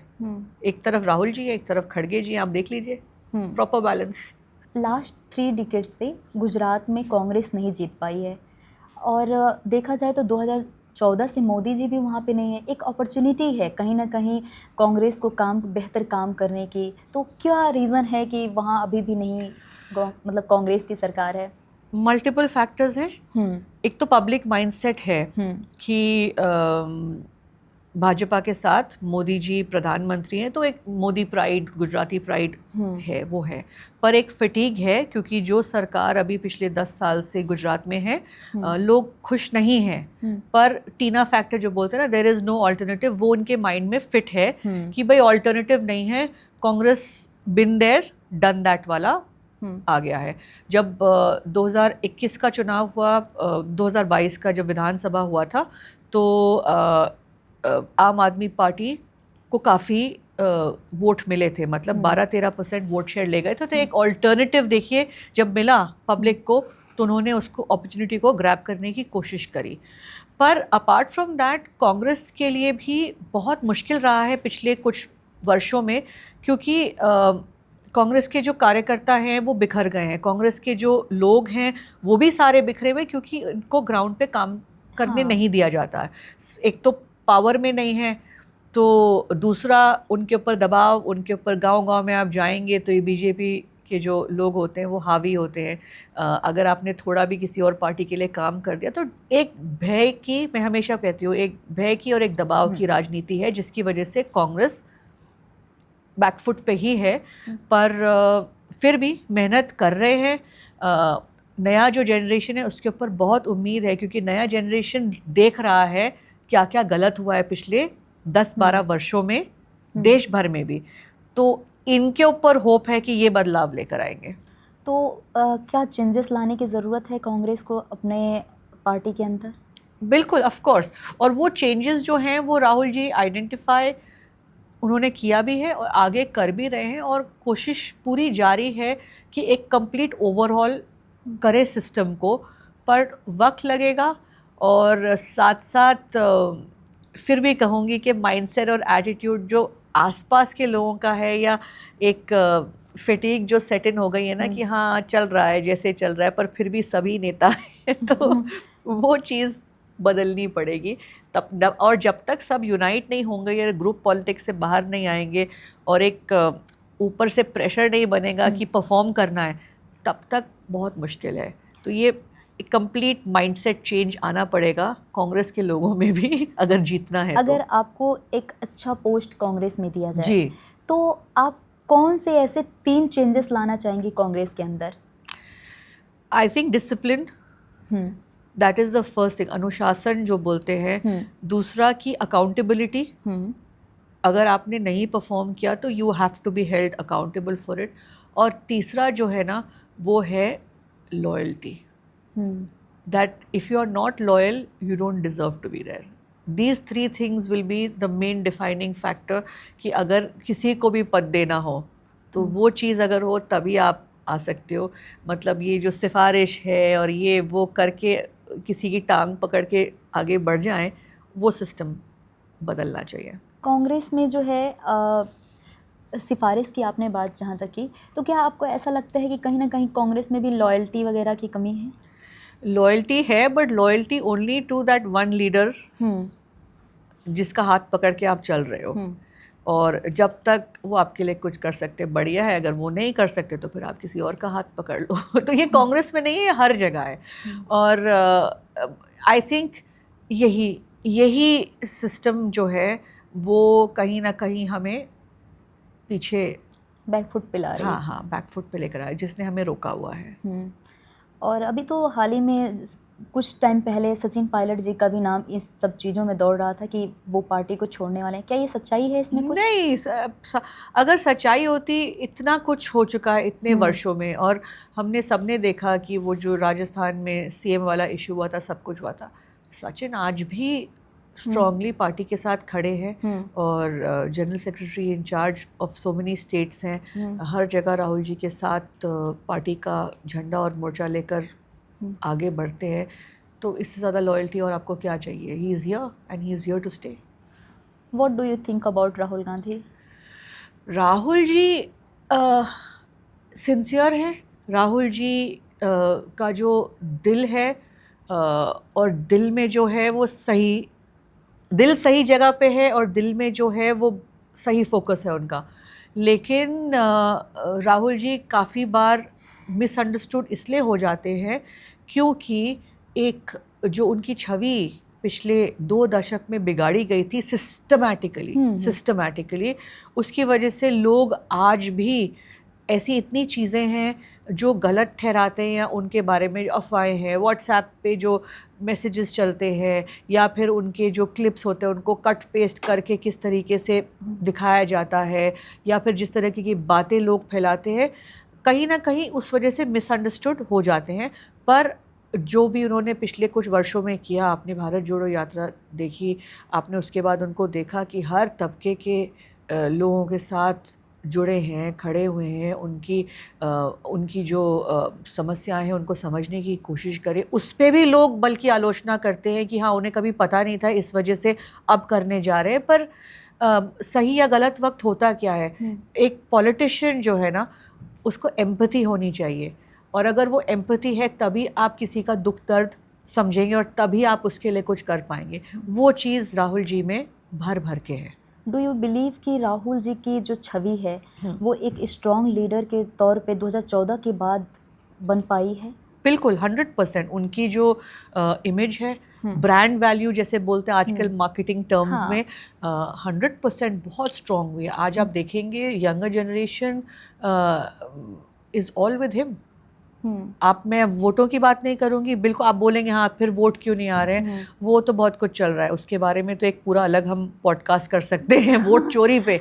लेकिन जो यंगर लॉट है, मैं खुद जानती हूँ क्योंकि मैं मेरे बच्चों के एज ग्रुप के लोगों के साथ उठती बैठती काफ़ी उनको सुनती हूँ, और वो समझ रहे हैं कि पिछले 10 वर्षों में हुआ क्या है, और वो जानते हैं कि हमें किसके साथ आगे चलना है। एक वीडियो हमने देखी थी जिसमें जो इलेक्शन चीफ कहते हैं कि हम अपनी माताओं बहनों का हम फ़ोटोज़ या वीडियोज़ सबके सामने ला सकते हैं क्या? लेकिन यहाँ पे ये भी सवाल खड़ा होता है, जब आप उपराष्ट्रपति का इलेक्शन करवाते हैं तो वो वीडियो सामने आती हैं पब्लिकली सारी चीज़ें, तो उस पर आप क्या राय रखते हैं? इतनी फ्लिम्जी और सॉरी स्टूपिड एक्सक्यूज़ है। हम जब वोट करने जाते हैं हमारे साथ पूरी कैमरा की टीम आती है। अभी मैंने 2024 का जब भरूच में जब मैं वोट करने गई थी, 50 कैमरा मेरे साथ थे, बूथ तक साथ में आए हैं, मतलब साइन करते से लेकर, सिर्फ ये नहीं देखा कि किसको वोट दिया, पर मतलब वो मुझे तो फिल्म कर रहे हैं, साथ साथ सबको भी कर रहे हैं। आप अगर न्यूज़ देखेंगे सुबह, वोटिंग परसेंटेजेस सो मच, आपको लाइनें दिखेंगी, सोनिया जी वोट करने जा रही हैं, बांसुरी स्वराज वोट करने जा रही है, सब दिख रहा है। तो इसमें प्रॉब्लम क्या है? बट जो ये इलेक्शन कमिश्नर कर रहे हैं ना, बहुत गलत है। मुझे लगता है ये बहुत चीप, ये बहुत मैसेज जाता है जनता के बीच में, क्योंकि कहीं ना कहीं वो चेंजिंग रूम तो है नहीं। आप जो पोलिंग बूथ है, आप वहाँ पे कैमरामैन के साथ जाइए, आपका वहाँ पे अधिकार है, आपको बस आप वोट किसे दे रहे हैं आप ये नहीं देख सकते। नहीं, बट ये वही वाली बात है, आपने फिल्मों में देखा होगा, असली में तो होता ही है, बट हम तो सिर्फ फिल्मों में देखते हैं ना कि किसी के घर पे चोरी हुई या कुछ हुआ और वो पुलिस स्टेशन में जाते हैं कंप्लेन करने के लिए, तो पुलिस वाला रिपोर्ट लिखता नहीं है, बल्कि उसी को डांट देता है कि तुमने ही शायद ताला ठीक से डाला नहीं, लॉक नहीं किया होगा, इसीलिए चोर घुस गया। तो यही इलेक्शन कमिश्नर कर रहे हैं। नेता विपक्ष जो रिप्रेजेंट कर रहे हैं 60% ऑफ द पॉपुलेशन, देखिए आज मोदी जी प्रधानमंत्री हैं, जो सरकार है उसको 40% वोट मिली है, राइट? उसी से आपने सरकार बनाई है, पर जो विपक्ष है टुगेदर 60% बिल्कुल ऑफ द वोट वो होल्ड कर रहे हैं, राइट? हाँ, बट सरकार इसलिए नहीं बनी क्योंकि अलग अलग पार्टी है, बट उसके जो नेता प्रतिपक्ष है वो एक सीरियस कंप्लेन दे रहे हैं। तो इलेक्शन कमीशन का काम क्या होता है कि अच्छा ठीक है, अगर इस बात की आपको डाउट है, हम कोऑपरेट करेंगे and we will make sure कि कुछ गलत नहीं हो रहा है, let's get together and get to the bottom of it. Instead आप सरकार का माउथपीस बन रहे हैं। अच्छा, आलोचना राहुल जी ने अभी दूसरे प्रेस कॉन्फ्रेंस पे इलेक्शन कमीशन को दी और प्रेस कॉन्फ्रेंस बीजेपी कर रहा है, बीजेपी की बात कहाँ करी? तो ये क्या है? मतलब एक कोई साठगांठ है, गठबंधन है इलेक्शन कमीशन का और भाजपा का कि एक दूसरे की मदद करे? हमको तो बाहर से यही दिख रहा है। तो ये गलत है, एक्सक्यूजेस जो आप बना रहे हैं, it makes no sense at all. 5 बजे के बाद सडनली अगर वोटिंग परसेंटेज बढ़ती है तो हमें दिखाइए ना कि भाई कहाँ है लाइनें, कौन दे रहा है वो वोट। यहाँ पे मैं एक और चीज़ कहना चाहूँगी, अभी 2024 के चुनाव में जब मैं वोट करने जा रही थी, तो जब लिस्ट आई हमारे घर पे, मेरे फादर का नाम अभी भी लिस्ट पे था 4 वर्ष के बाद। और मैंने पूछा भी ये काम किसका है? आपकी सर्वे टीम का होता है। 4 साल हो गए, एक विधानसभा चुनाव निकल चुका है, उनके गुजरने के 2 साल बाद, 4 साल बाद लोकसभा का चुनाव है, उनका नाम अभी भी लिस्ट पे है। अब वो वोट किसने दिया, किसको दिया, कहाँ दिया, वी डोंट नो। तो ऐसे और कितने नाम होंगे? बिल्कुल, और नाम भी ऐसे आ रहे हैं, वो नंबरिंग ABC, उसके एक्सक्यूजेस दे रहे हैं कि भाई 0। आज आप ये बताइए कि किसी झोपड़पट्टी में भी कुछ पार्सल जाएगा अमेज़न का, तो ये थोड़ी लिखेंगे 0। एग्जैक्टली कुछ तो होगा एड्रेस, कुछ भी। हमारे गांव में भी हमारा जो घर है उसका एक एड्रेस है, गांव है, 4 घर होंगे, लेकिन एड्रेस है कि घर का नाम ये है, पटेल ये वो, स्ट्रीट का नाम है, चाहे घर के कोई नंबर ना हो। और आप अगर रिकॉर्ड्स में देखेंगे तो हमेशा कोई ना कोई प्लॉट का एक नंबर होता है। हाँ बिल्कुल। तो आप कर क्या रहे हो फिर? अभी भी आप एलवी बैग कैरी करती हैं, क्योंकि जो एलवी बैग है इसकी वजह से, या चाहे किसी भी चीज़ों को लेके जो भी लग्जरियस चीज़ें हैं, हाँ। वो अगर कोई भी लीडर्स यूज करता है तो वो कहीं ना कहीं सुर्खियाँ बन जाती हैं। नहीं, बट गलत क्या है इसमें, आप मुझे ये बताइए। अगर मैंने एलवी बैग लिया, ठीक है, मैं टैक्स भरती हूँ, हाँ, जितना टैक्स मैं देती हूँ, ठीक है, उसी से आप जो भी हरकतें कर रहे हैं। मैं तो ये भी बोलती हूँ कि हमारा टैक्स पेयर का पैसा इस्तेमाल किया गया राहुल गांधी की छवि बिगाड़ने में, हमारा टैक्स पेयर का पैसा इस्तेमाल हो रहा है सरकारें गिराने में, हमारा टैक्स पेयर का पैसा यूज़ हो रहा है मन की बात दिखाने में, हमारे टैक्स पेयर का पैसा यूज़ हो रहा है आपके इश्तिहारों के लिए, ठीक है ना। तो अगर मैंने टैक्स भरा है और मैं एलवी बैग यूज़ कर रही हूँ, इट इज़ नोबडीज़ बिजनेस। आप ये परसेप्शन क्यों क्रिएट करने की कोशिश कर रहे हैं? क्या मतलब हम लोगों को अच्छी चीज़ें इस्तेमाल करने का कोई हक नहीं है? अगर किया तो भी मतलब आप क्या चाहते हैं कि जानबूझ के फटे फुटे कपड़े पहन के आए ताकि आप एक सर्टन इमेज बना के रख सकें? अगर आप मेरी पर्सनल उस पर बात करेंगे, sorry, I will not do anything which is fake. कल उठ के आज मैं आपके सामने एक अलग छवि बना के आ जाऊं और फिर किसी ने मुझे पब्लिक में देख लिया कि मैं अलग तरीके से ड्रेस्ड अप हूँ, चाहे मैंने जीन्स पहना हो, एलवी का बैग पहना हो, कुछ भी, तो ये इम्प्रेशन क्यों जाना चाहिए कि भाई एक अलग इमेज? पब्लिक तो ये भी और पब्लिक तो वो भी है ना। तो जो मैं हूँ वैसी हूँ और वैसे ही रहूंगी। इट डजेंट मैटर, जिसको जो बोलना है बोले। अभी जो आपने जीन्स का सवाल पूछा, किसी ने आई थिंक इसी क्लिप पे एक और पॉडकास्ट पे मैंने कहा था, किसी ने बल्कि मुझे कमेंट किया कि आप किस बात की स्ट्रिक्टनेस की आप बात कर रही हैं जीन्स पहनने पे, आप बाकी औरतों का दिमाग ख़राब कर रही हैं। मतलब आप हिजाब में रहिए, जीन्स पहनना वैसे भी कोई सही बात नहीं है। ये बहुत कंजर्वेटिव हाँ, माइंड, तो आप दोनों तरफ से। एंड मैं आज अपने बारे में अगर बोलूँ एज अ मुस्लिम, मैं अगर नवरात्रे में गुजरात में रहती हूँ तो गरबा देखने अगर गई या गरबा में गई तो मुझे दोनों तरफ से आलोचना होती है। अगर हिंदू कम्युनिटी की तरफ से बात करूँ तो बोलेंगे कि कोई मुस्लिम लड़की कैसे चली गई, क्योंकि वहाँ पे बैन डाला हुआ है कि मुस्लिम लड़के वगैरह अलाउड नहीं, तो आपने इनको कैसे जाने दिया। अच्छा, मुस्लिम कम्युनिटी की तरफ से अगर बोलूँगी तो बोलेंगे ये गरबा कर रही है, this is against our culture. तो आई डोंट अंडरस्टैंड कि मतलब इंसान करे तो क्या करे। आप अगर किसी मंदिर पे चले गए, चाहे पूजा नहीं भी करी हो, तो आपको आपकी कम्युनिटी से गाली पड़ती है। अच्छा, अगर आप चले गए तो वो भी होता है कि आपने एक मुस्लिम लड़की को मंदिर में कैसे जाने दिया, आपने दुपट्टा पहना तो प्रॉब्लम, आपने नहीं पहना तो प्रॉब्लम, आपने एलवी का बैग यूज करा तो प्रॉब्लम। बट मतलब इट इज नेवर एंडिंग। लोगों को कुछ ना कुछ तो लोग कहेंगे, लोगों का काम है कहना, बस। बिल्कुल। भारत जोड़ो आंदोलन जो हुआ था, एक तरह से कहा जाए तो यात्रा जो हुई थी, उस यात्रा में आप सम्मिलित थी? जी, मैं गई थी। चेंजेस आया है लोगों के बीच में? लोग बहुत लोग जुड़े। हाँ। और जो हमने देखा जब शुरू हुआ था या हुई थी यात्रा साउथ से, तब इतना ना मीडिया की कवरेज थी, ना लोगों को इतना समझ था। पर जैसे जैसे ये यात्रा ऊपर नॉर्थ की तरफ आने लगी, आम जनता में भी, मेरे दोस्तों में, अगर आप कहीं ऐसे भी बैठे हों, लोगों से बातचीत करें, तो लोगों का एक परसेप्शन दिख रहा था कि कुछ हो रहा है, कोई मूवमेंट है, कुछ है। राहुल जी चल रहे हैं, 4000 किलोमीटर चलना इतने दिन कोई आसान बात नहीं है।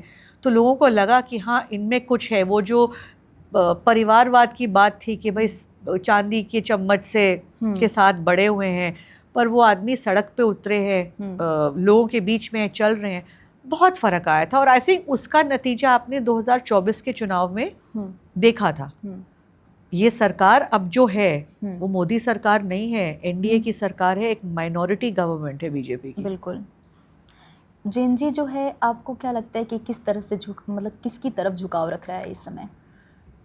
जेनजी जो है ना, इस वक्त बड़ी सेल्फिशली अपने तरफ फोकस्ड है, पर उनको दिख रहा है कि चल क्या रहा है, तो उनको उल्लू बनाना इतना आसान नहीं होगा. They are very alert and selfish. मैंने इसलिए बोला कि दे आर फोकस्ड कि उनकी लाइफ में सुधार आना चाहिए. तो जेन ज़ी उसके लिए कुछ भी करेगा. और जेन ज़ी ये भी देखा जा रहा है कि कंटेंट क्रिएटिंग हो गया, चाहे वीडियोस बनाना हो गया, इन सब चीज़ों पे ज़्यादा फोकस कर रहा है. आप इस चीज़ को कैसे देखते हैं? अभी हमने थोड़ी देर पहले इसके बारे में बात करी ना कि कैमरा के सामने अब तो आना बहुत ज़रूरी है, because content makes all the difference. And आप सही कंटेंट को सही इन्फ्लुएंस की तरह इस्तेमाल कर सकते हैं. तो अब ये जेन ज़ी पे निर्भर करता है कि how they channelize it. And but जो हमने अभी बातें करी वुमेन एम्पावरमेंट की, वुमेन ये जो इक्वालिटी की, डिस्क्रिमिनेशन ना, बहुत सारी चीज़ें ये जेन ज़ी समझती है और जेन ज़ी ही ये आवाज़ उठाएगी. कोई उस जेन ज़ी की कोई एक बात जो बहुत अच्छी लगती हो, कि वो अच्छा कर रहे हैं इस फील्ड में, और कोई एक बात जो बहुत बुरी लगती हो आपको कि नहीं ये हाँ यहाँ गलत हैं वो? दोनों जो मैंने कहा ना, सेल्फिश जो है ना वो पॉजिटिव भी है और नेगेटिव भी है.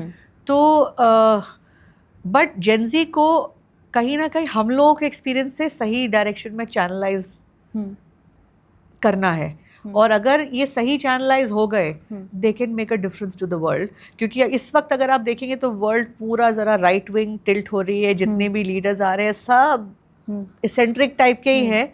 और जो चेंजेस दुनिया में चल रहे हैं, मतलब अनहर्ड ऑफ. हमने वर्ल्ड वॉर 1 देखा, हमने वर्ल्ड वॉर 2 देखा, हमने इतना कुछ देखा है, फिर भी अगर नहीं सीखे और वी हैव लीडर्स, तो इसको चेंज लाने के लिए जेन ज़ी की ज़रूरत पड़ने वाली है. जो परीक्षाओं में इरेगुलरिटी है, पेपर लीक्स की प्रॉब्लम्स है, उसको आप किस तरीके से देखती हैं? क्या कांग्रेस इस चीज़ को कैसे टैकल करेगी?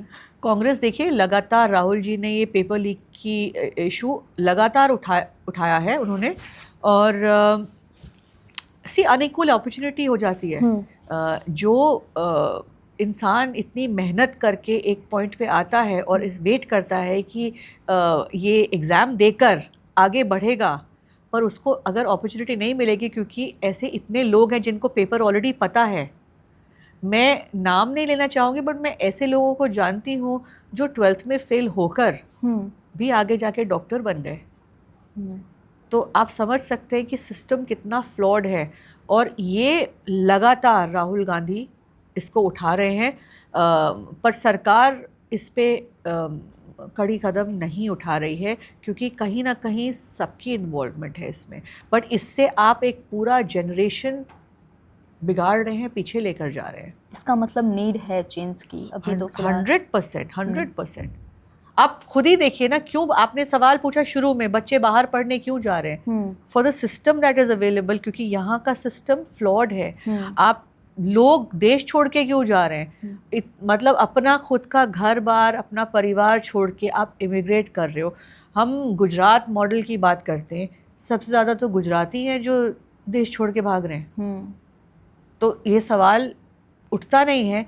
पर अभी हमने जो बात करी, ये कंटेंट उठाएंगे जेन ज़ी और लोगों तक पहुंचाएंगे, तो लोगों को समझ आएगा कि असली में हो क्या रहा है. जो ये बड़े बड़े इश्तिहार देख रहे हैं, हर जगह पोस्टर देख रहे हैं, वाहवाही देख रहे हैं, सिर्फ अपनी मतलब बैंड बजा बजा के आवाज़ जो उठा रहे हैं, that is not reality.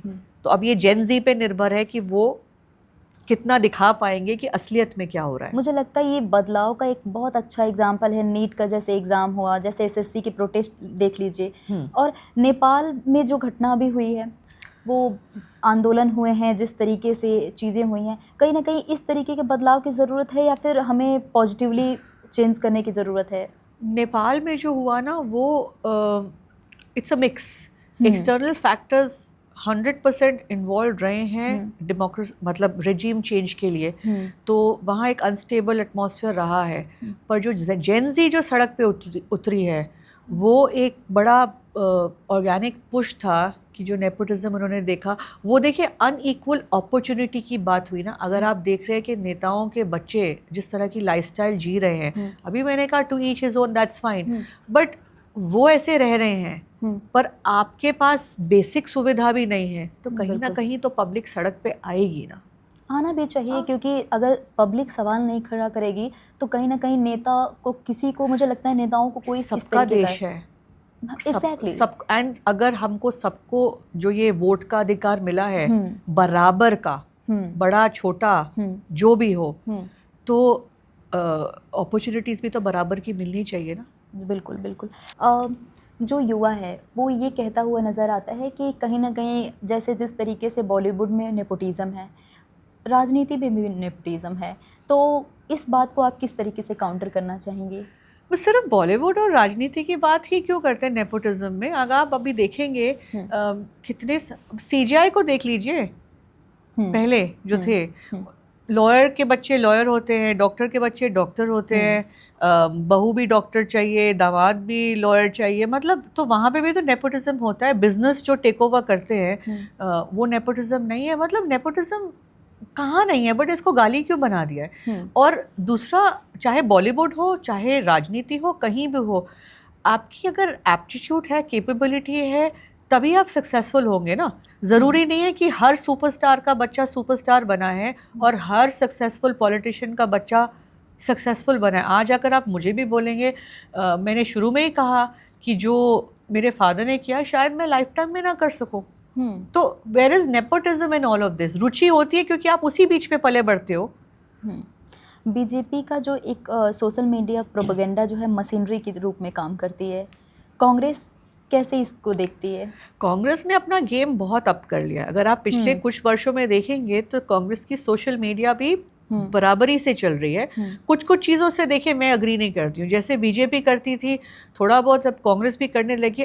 I don't subscribe to hitting below the belt and मुझे लगता नहीं है कि पर्सनल जाना चाहिए, चाहे बीजेपी हो या कांग्रेस हो।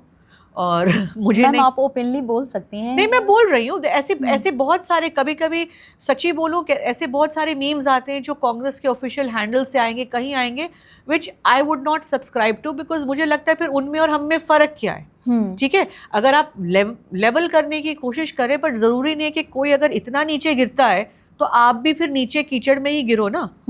आप समझ रहे हैं? आप उनको बाहर निकाल के सबक सिखाओ, आपको कीचड़ में घुसने की ज़रूरत नहीं है। तो ये मेरी थॉट प्रोसेस है। पर फिर भी कांग्रेस का जो सोशल मीडिया है काफ़ी स्ट्रॉन्ग हुआ है। राहुल जी को अगर main stream media, Godi media जो कहते हैं, स्पेस नहीं देती है, Rahul ji has found his own way. अपना यूट्यूब चैनल है कांग्रेस का खुद का, यूट्यूबर्स जो हैं अगर आप देखें तो वो बहुत साथ में सपोर्टिव रहते हैं, उनकी बात रखते हैं और हम सबको मौका मिलता है। Me as a new person also, मुझे इतना मौका मिलता है अपनी बात रखने का। सोशल मीडिया, बल्कि मैं खुद बोलती हूँ कि I am a social media product. Social media के माध्यम से ही, चाहे मैं अहमद पटेल की बेटी रही हूँ, but it is social media that has given me that space and a voice. लेकिन अगर देखा जाए तो सुप्रीम कोर्ट ने एक आदेश जो है एक तरह से देखें तो, या कि सोशल मीडिया पे जो अडानी जी से रिलेटेड कंटेंट थे उसको हटाने की कोशिश की जा रही है, तो आप उस चीज़ को कैसे देखते हैं? देखिए, यही तो गलत इस्तेमाल ये सरकार कर रही है हर इंस्टीट्यूशन का। आप हर इंस्टीट्यूशन पे दबाव डाल रहे हो और मीडिया को तो जिस तरीके से आपने कंट्रोल किया है, ऐसा कंट्रोल तो इमरजेंसी के वक्त पे भी नहीं था। इमरजेंसी के वक्त में अगर इंदिरा जी फोर्स करती थी अपना प्रोपोगेंडा, ठीक है ना, लेकिन कभी इस तरीके से विपक्ष को ख़त्म करने की कोशिश नहीं करी। अगर आज आप मीडिया देखें और अगर सोशल मीडिया जो मशीनरी की बात कर रहे हैं देखें, या जनता भी फॉर दैट मैटर, सरकार से सवाल पूछने की बजाय आप विपक्ष से ही सवाल पूछते हैं। तो सरकार आपकी है लेकिन सवाल विपक्ष से। मीडिया का भी यही सिस्टम बन गया है। कुछ भी होता है क्वेश्चन जाएगा राहुल गांधी को भी। राहुल गांधी प्राइम मिनिस्टर थोड़ी है, जब वो बनेंगे तब वो आपके सवाल का जवाब देंगे। हाँ बिल्कुल। लेकिन अब देखा जाए तो जिस तरीके से टीवी चैनल्स पे भी कई सारी चीज़ें, ये कंट्रोवर्शियल है, मैं मानती हूँ ये कंट्रोवर्शियल होगा ये सवाल मेरा, क्योंकि इसलिए कि सोशल मीडिया पे भी अब कहीं ना कहीं प्रेशर बनाया जा रहा है। 100% मीडिया पे एक तरीके से उनका कंट्रोल होने के साथ साथ सोशल मीडिया पे भी अब धीरे धीरे कंट्रोल करने की कोशिश की जा रही है। छोटी छोटी हम लोग ट्वीट करने की कोशिश करते हैं, अगर सर्टेन हैशटैग यूज़ करेंगे वो ट्वीट जाता ही नहीं है, वो जाता ही नहीं है। तो इसका मतलब कहीं ना कहीं कुछ तो कंट्रोल है ना। आप ट्वीट्स डिलीट करवा देते हो, आप चैनल्स बैन करा देते हो, अच्छा आप यूट्यूबर्स जो होते हैं आप रेड करवा देते हो। इसका मतलब आप ट्विटर पे आरोप लगा रही हैं नहीं, कि मैं ट्विटर पे नहीं आरोप लगा रही हूँ, मैं सरकार पे आरोप लगा रही हूँ कि आपने democracy as we know it ख़त्म कर दी। और अगर आप इसके बारे में किसी डिबेट पे बोलने जाएंगे तो आपके पास धड़ धड़ धड़ धड़ धड़ धड़ 1977 इमरजेंसी ये वो आपके ऊपर आरोप आ जाता है कि भाई कांग्रेस ने ये किया। मैं चलो ये भी बोलूँगी कांग्रेस ने सब कुछ गलत किया 70 साल में किया, आप क्यों कर रहे हो? आप तो पार्टी विद अ डिफरेंस हो, आप तो कुछ अलग करने आए थे ना। तो आप क्यों, आपके पास हर सवाल का जवाब ये है पर नेहरू जी ने ये किया, पर इंदिरा गांधी ने ये किया। अरे आप अपनी बात करो ना कि आप क्या कर रहे हो। तो 77 का भी मैं हमेशा यही कहती हूँ, इमरजेंसी हुई, गलती हुई, ठीक है, लेकिन इंदिरा जी ने फिर से चुनाव बुलाए और चुनाव हुए और वो हारी, वोट चोरी करके जीती नहीं, हारी, और हार के विपक्ष में बैठी और फिर से जब 80 में चुनाव हुआ तब पूरी बहुमत से जीत के लेकिन आई। ये भी तो कहा जा रहा है कि जहाँ पे सरकार आपकी बन जाती है वहाँ पे आपका ये कहना होता है वोट चोरी नहीं हुई, और जहाँ पे हार जाती है वो कहते हैं वोट चोरी हुई। नहीं, ऐसा नहीं है। वोट चोरी की जो बात अभी चल रही है डिटेल में तो राहुल जी बता ही रहे हैं, पर छोटी छोटी बातें जैसे अभी मैंने आपको बताया कि मेरे फादर का नाम 2024 में 4 वर्ष उनके डेथ के बाद भी वोटर लिस्ट में से नाम नहीं हटा है। हमारा सवाल, और हमने खुद देखा है कि अगर हम अपने बूथ पे भी देखें, इतने लोग हैं, इतने वोट हुआ है, 5 बजे तक देख रहे हैं, 5 बजे के बाद सडनली 10%, 15%, 20% वोट कैसे बढ़ रहे हैं? कौन आ रहा है उस वक्त वोट करने के लिए? हाँ, तो हम ये जानना चाहते हैं कि ये जो नाम है जो डिलीटेड नहीं है, इनके वोट कहाँ जा रहे हैं? ये number, who is answerable for these things? और अगर ये सवाल पूछा भी कहीं, देखिए हम तो ये भी कह रहे हैं कि बहुत स्मार्ट है इस वक्त की सरकार, 4 चुनाव में से 1 जिता देगी कांग्रेस को, 3 खुद जीत जाएंगे ताकि फिर कोई आरोप नहीं लगा सके, ठीक है। तो इनकी सोच इतनी दूरदर्शी है कि हम लोग वहां तक पहुंच भी नहीं सकते हैं। तो बट अब और लोगों एक को वीडियो वो भी आ रहा है जिसमें सुबह के 4 बजे जो है वो काफी वायरल जा रहा है कि 4 बजे सुबह के 2 वोटर्स के नाम हट गए। एग्जैक्टली, बिल्कुल। तो ये कैसे हो रहा है?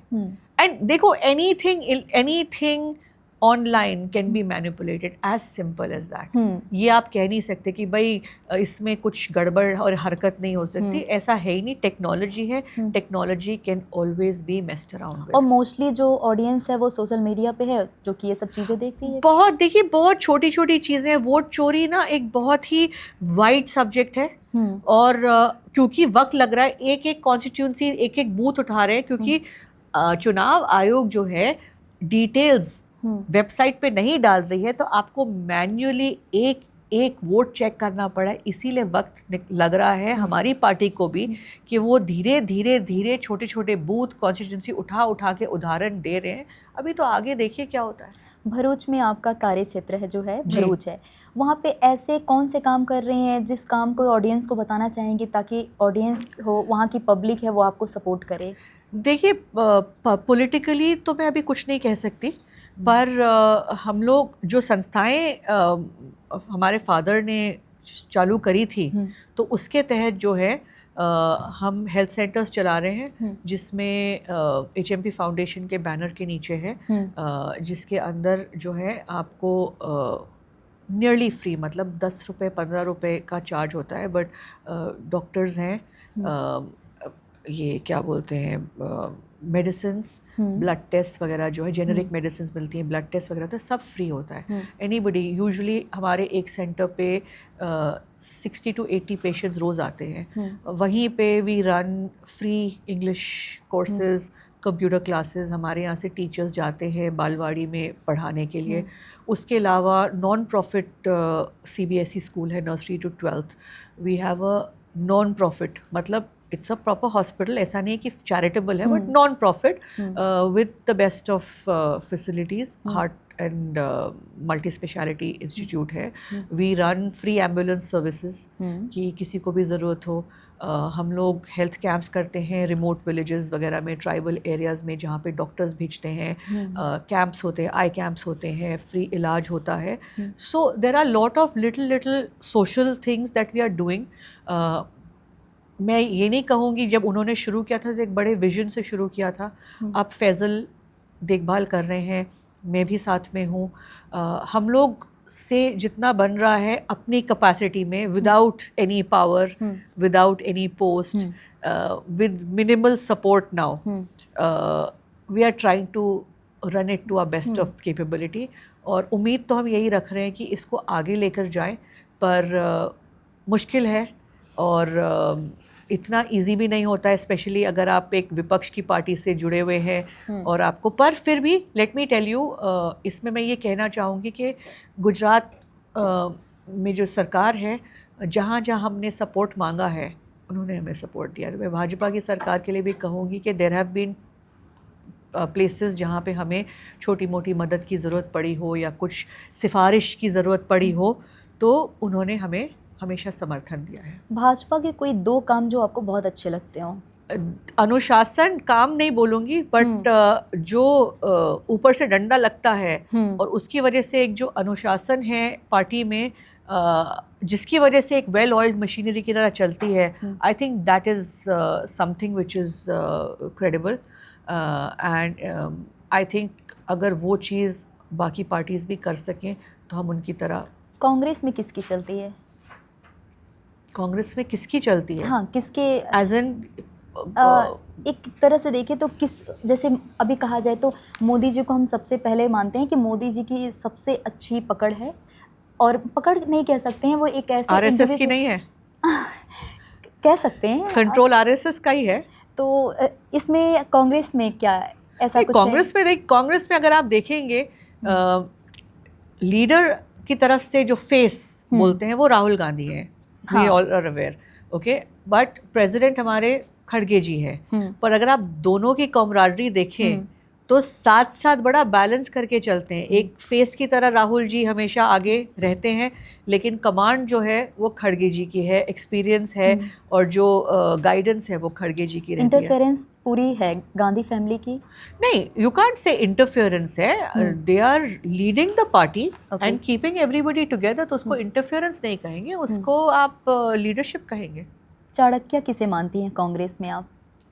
इस वक्त एट द प्रेजेंट इस वक्त कोई भी नहीं. कोई भी नहीं, क्योंकि एक टाइम था जब आपके फादर का नाम जो है चाणक्य के रूप में लिया जा रहा था. ये चाणक्य, आई डोंट नो कहाँ से आया वो शब्द. अब तो अमित शाह जी को इधर बोलते हैं, पर नहीं, वो चाणक्य नहीं थे. वो सबको साथ में लेकर चलते थे, और उनकी एक खासियत थी कि कोई बेचारा दुखी भी होता था ना, तो उनको तसल्ली दे देते थे कि मैं हूँ आपके साथ और डोंट वरी. तो वो आदमी तसल्ली से चला जाता था कि ठीक है, मुझे ज़रूरत पड़ेगी तो आई थिंक कहीं ना कहीं सबको साथ में रखा था और मैनेज कर लेते थे.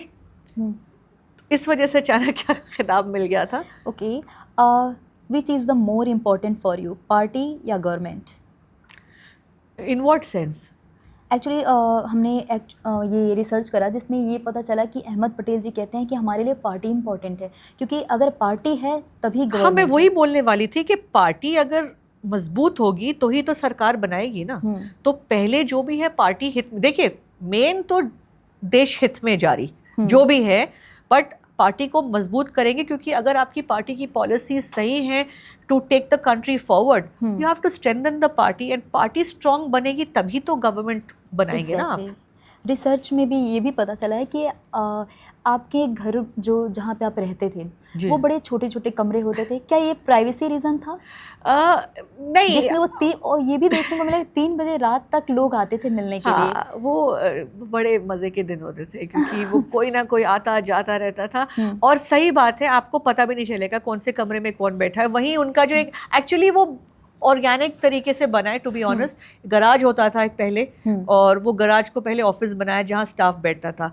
अब वो उसको थोड़ा सा एक्सटेंड किया तो एक कमरा बना जहाँ पे पापा कुछ लोगों को मिलेंगे, उसके बाद थोड़ा सा और एक्सटेंड हुआ तो एक और कमरा बन गया कि यहाँ पे वेट कर रहे हैं तो वहाँ पे कोई मिलेंगे, तो उस तरीके से वो छोटे छोटे कमरे उसी गैराज के इर्द गिर्द बन गए। एंड वो बहुत एक फेमस हो गया कि भाई किसी को पता नहीं कि कौन से दरवाजे से कौन आ रहा है और कौन जा रहा है, क्योंकि अलग अलग दरवाजे भी बन गए थे, एंड विच इज़ ट्रू। हमें नहीं पता चलता था कि कौन आया कौन गया, इधर कोई बैठा है उधर कोई बैठा है, तो इंटरेस्टिंग तो था। कभी कभी तो हम झांक के भी देख के जाते थे कि आज कौन आया। डू यू थिंक एनीबॉडी इन कांग्रेस जो अहमद पटेल जी हैं उनकी जगह कोई ले सकता है? आप मुझे ये एक उनकी बेटी के नाते पूछ रहे हैं कि एक As a- कांग्रेस पर्सन के आप नाते पूछ दोनों रहे हैं? के नाते बता सकती हैं कि एज अ नहीं, I will answer as a member a- of the Congress party. Okay you can. No, I don't think so. हाँ क्योंकि जो लॉयल्टी उनके अंदर थी जो मैंने देखी है, वो चीज़ और जो पार्टी हित में कि जो भी करेंगे पार्टी को मद्देनज़र रख के करेंगे, वो चीज़ मुझे आज नहीं दिखती है। इट मीन्स कि आप कह रहे हो कि उनकी जो नेगोशिएशन स्किल थी, हाँ। चाहे वो मैनेजमेंट स्किल रही हो, वो आज भी वो उस इट यूज टू तरीके keep the party interest in mind. आज everybody keeps their own interest in mind first. Today personal interest over party interest. For him, it was always party interest. अब देखिए कि किसी को कुछ अगर यहाँ पे सीट नहीं मिली, चाहे किसी को कुछ नहीं मिलता, वो पार्टी को ही छोड़ के चले जाते हैं और उस या फिर तरीके के नहीं भी छोड़े तो जिसको मिली उसको डैमेज करेंगे ताकि वो भी ना जीते। हाँ, कहीं ना कहीं उसकी फेस वैल्यू हाँ, खराब की जाती हाँ। है। रिसेंटली में आपका सौरभ द्विवेदी और परेश रावल के साथ हम जब इंस्टा आपका चेकआउट कर रहे थे तो फ़ोटो मिली जी। और उसकी कोई ऐसी मेमोरी आप यहाँ पे साझा करना चाहेंगे? नहीं, एक्चुअली बाई चांस था कि सौरभ को मैं ऐसी मतलब मिलने गई थी, तो उन्होंने बोला अच्छा हाँ आप आ रहे हो, तो आज परेश भाई भी आ रहे हैं, उनका इंटरव्यू है तो साथ में लंच करेंगे। He was very fond of your father, तो पता चला कि वो पापा को जानते थे अच्छे से, एंड तो वही पुरानी बातें, थोड़ी वो भी गुजराती है तो थोड़ी बहुत गुजराती में चिट चैट करी, बड़ा अच्छा घर का खाना वाना खाया हमने साथ में। फिर उनकी सौरभ को आप जानते हैं वो तो लंबे लंबे इंटरव्यू करते हैं, तो कुछ 2-4 घंटे का इंटरव्यू था परेश भाई के साथ, तो मैंने 1-8 घंटा बैठी देखा, बट इट वाज नाइस। मैं पहली बार उनको मिली थी और दूसरी पार्टी के हैं, बट फिर भी बैठ के बातचीत करने में मज़ा तो आता ही है। 2017 में जो अहमद पटेल जी का आखिरी जो कह सकते हैं कि इलेक्शन था, एक ब्लॉकबस्टर था, हाँ। तो उसको आप किस तरीके से देखती हैं आप? तो देखिए गड़बड़ तो चल रही थी 1-8 महीने पहले से, फिर देखा धड़ धड़ एमएलएज ने रिज़ाइन करना शुरू किया। हाँ। तो जब रिज़ाइन करना शुरू किया तो समझ आ गई ये कॉन्स्पिरेसी है, जाहिर है कि अगर ये सब रिज़ाइन कर देंगे तो फिर नंबर कहाँ से आएंगे जीतने के लिए। 3 राज्यसभा की सीट होती है गुजरात से, जिसमें से पिछले 4 टर्म से 1 सीट पापा की होती थी। इनफैक्ट वो लड़ना नहीं चाहते थे उस साल, उन्होंने कहा बस हो गया अब, लेकिन सोनिया जी और इन लोगों ने कहा कि नहीं आपको राज्यसभा में आना है। तो एक बड़ी कॉन्स्पिरेसी हुई थी, उधर से आपने देखा अमित शाह जी और इधर स्मृति ईरानी थी। अच्छा 3 सीट पे हुआ क्या, जो ऑपोजिशन के व्हिप थे वहाँ बलवंत राजपूत जी, वो सडनली गायब हो गए एक दिन शाम को। अगले दिन सुबह पता चला वही लड़ने वाले, अब चौथा कैंडिडेट भी आ गया, विच मीन्स 2 सीट तो निकल जाएंगी अमित शाह जी की और स्मृति ईरानी जी की। अब पापा के सामने भाजपा से आ गए बलवंत राजपूत, और इट वाज वेरी टफ। आज जितने एमएलएज जो खड़े रहे, जिन्होंने वोट किया, वो सब आए थे जब मेरे फादर की डेथ हुई थी मिलने के लिए। मैंने सबको पर्सनली थैंक किया कि दे स्टूड बाय हिम। पर वो सबसे मुश्किल इलेक्शन था मेरे फादर का। उन्होंने कहा इससे टफ इलेक्शन मैंने देखा नहीं। पर एक चीज़ कहूँगी, शाम को उन्होंने मेरी मदर को फ़ोन किया और बोला कि घर खाली करने की तैयारी करो। इस घर में 23 number willing mother Teresa crescent में हम पिछले 25 साल से रह रहे थे, और उन्होंने माँ को बोला कि आप तैयारी करो, क्योंकि अगर मैं हारा आज तो मैं 1 महीने में घर खाली कर दूंगा। तो मेरी मॉम का लास्ट कॉन्वर्सेशन उनके साथ यही था। और फिर आपने देखा 7 बजे 8 बजे ये इलेक्शन कमीशन में बात गई, पूरी कैबिनेट सड़क पे थी, कांग्रेस की पूरी लीडरशिप सड़क पे थी। तो मैंने फ़ोन किया गुजरात में, दिल्ली में थी, हम भी टीवी पे ही देख रहे थे जो खबर आ रही थी, बट हम फ़ोन कर रहे थे बार बार। तो जब मैंने फ़ोन किया करीबन 10 साढ़े 10 बजे रात में कि क्या हो रहा है, अब क्या होगा, रिज़ल्ट मतलब क्या चलने वाला है, क्या डिसाइड हुआ, तो उनके स्टाफ ने फ़ोन उठाया, कहते साहब तो सो रहे हैं। तो मैंने बोला साहब सो रहे हैं? तो वो इतने थके हुए थे कि वो सो गए।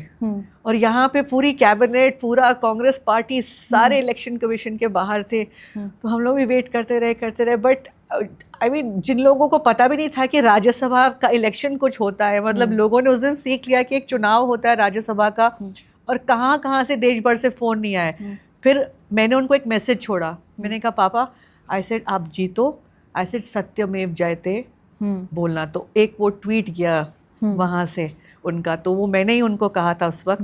और I think he broke down, he cried, you know, क्योंकि जो पिछले 1 महीने का जो फेस किया था उन्होंने, एंड देन प्लस ऑल्सो कि उनके खुद के जो इतने क्लोज फ्रेंड थे, बलवंत राजपूत जी, मतलब उनको आज भी लोग बोलते हैं कि उनको लिटरली मेरे फादर ने मतलब हाथ पकड़ के आगे बढ़ाया, बिजनेस खड़ा किया, सब कुछ, आज उनके पास जो भी बिजनेस था सब कुछ था। तो आई थिंक एक वो जो चोट पहुंची कि बैक स्टैब किया, तो वो चीज़ उनके दिल पे बहुत लगी थी, क्योंकि इसके बारे में हमने बाद में बात करी थी। तो कहते हैं हाँ, दोस्ती में जो दगा हुआ ना, और मुझे दोस्त बनकर दगा ना देना, तो वो हमेशा एक ये शेर बोलते थे। अच्छा, संगीत के शौकीन थे आपके फादर? गज़ल के बहुत शौकीन थे, शेर शायरी के बहुत शौकीन थे। और हम लोग जब कभी कभी ट्रैवल करते थे तो वो गाड़ी में इतने बोरिंग गज़ल वगैरह बजाते थे कि हमें नींद आ जाती थी। हाथ जोड़ के बोलते थे प्लीज़, बट पुराने गानों के भी बहुत शौकीन थे। आपको संगीत का शौक है? हाँ, मुझे शौक है। कौन से, यू नो, पॉप सिंगिंग? नहीं, बॉलीवुड, पुराने हिंदी गाने मुझे बहुत पसंद है। इंग्लिश भी सुनती हूँ, बट पुराने हिंदी गाने, बट वो उनके साथ ही सीखा मैंने, मम्मी पापा के साथ ही, किशोर कुमार, मोहम्मद रफ़ी, लता मंगेशकर। और ऐसा मेरा एक और भी सवाल आपसे है कि अगर आपको लगता है कि कौन सी वो चीज़ें हैं जो आज के जनरेशन को चेंज करने की ज़रूरत है, कहीं ना कहीं वो ये कमियां होती जा रही हैं धीरे धीरे? फोकस, क्योंकि डिस्ट्रैक्शन अब आपका उससे है, हम भी हो गए हैं, फोन्स वगैरह जो है, इससे जो डिस्ट्रैक्शन होता जा रहा है, एडिक्शन। हाँ, और वो जो माइंड अप्लाई करना है ना, वो चीज़ नहीं है इन लोगों में, क्योंकि सब कुछ बहुत इजीली गूगल पे मिल जाता था। अभी एआई आ गया है, आपके पास चैट जीपीटी आ गया है। तो जो पहले के ज़माने में हम लोग लाइब्रेरी में बैठते थे, रिसर्च करना पड़ता था, आर्काइव्स खोलने पड़ते थे, इन्फॉर्मेशन चाहिए थी, बहुत इजी हो गया इनके लिए। तो आई थिंक कहीं ना कहीं माइंड अप्लाई करना आज की जनरेशन ने बंद कर दिया है। तो वो चीज़ अफेक्ट करेगा, चाहे जितना आसान हो जाए, मतलब life can become very easy with technology, पर आपको आपका ब्रेन अप्लाई करना बहुत ज़रूरी है, क्योंकि your instinct and your first response will come from your brain only, not from chat GPT. Exactly.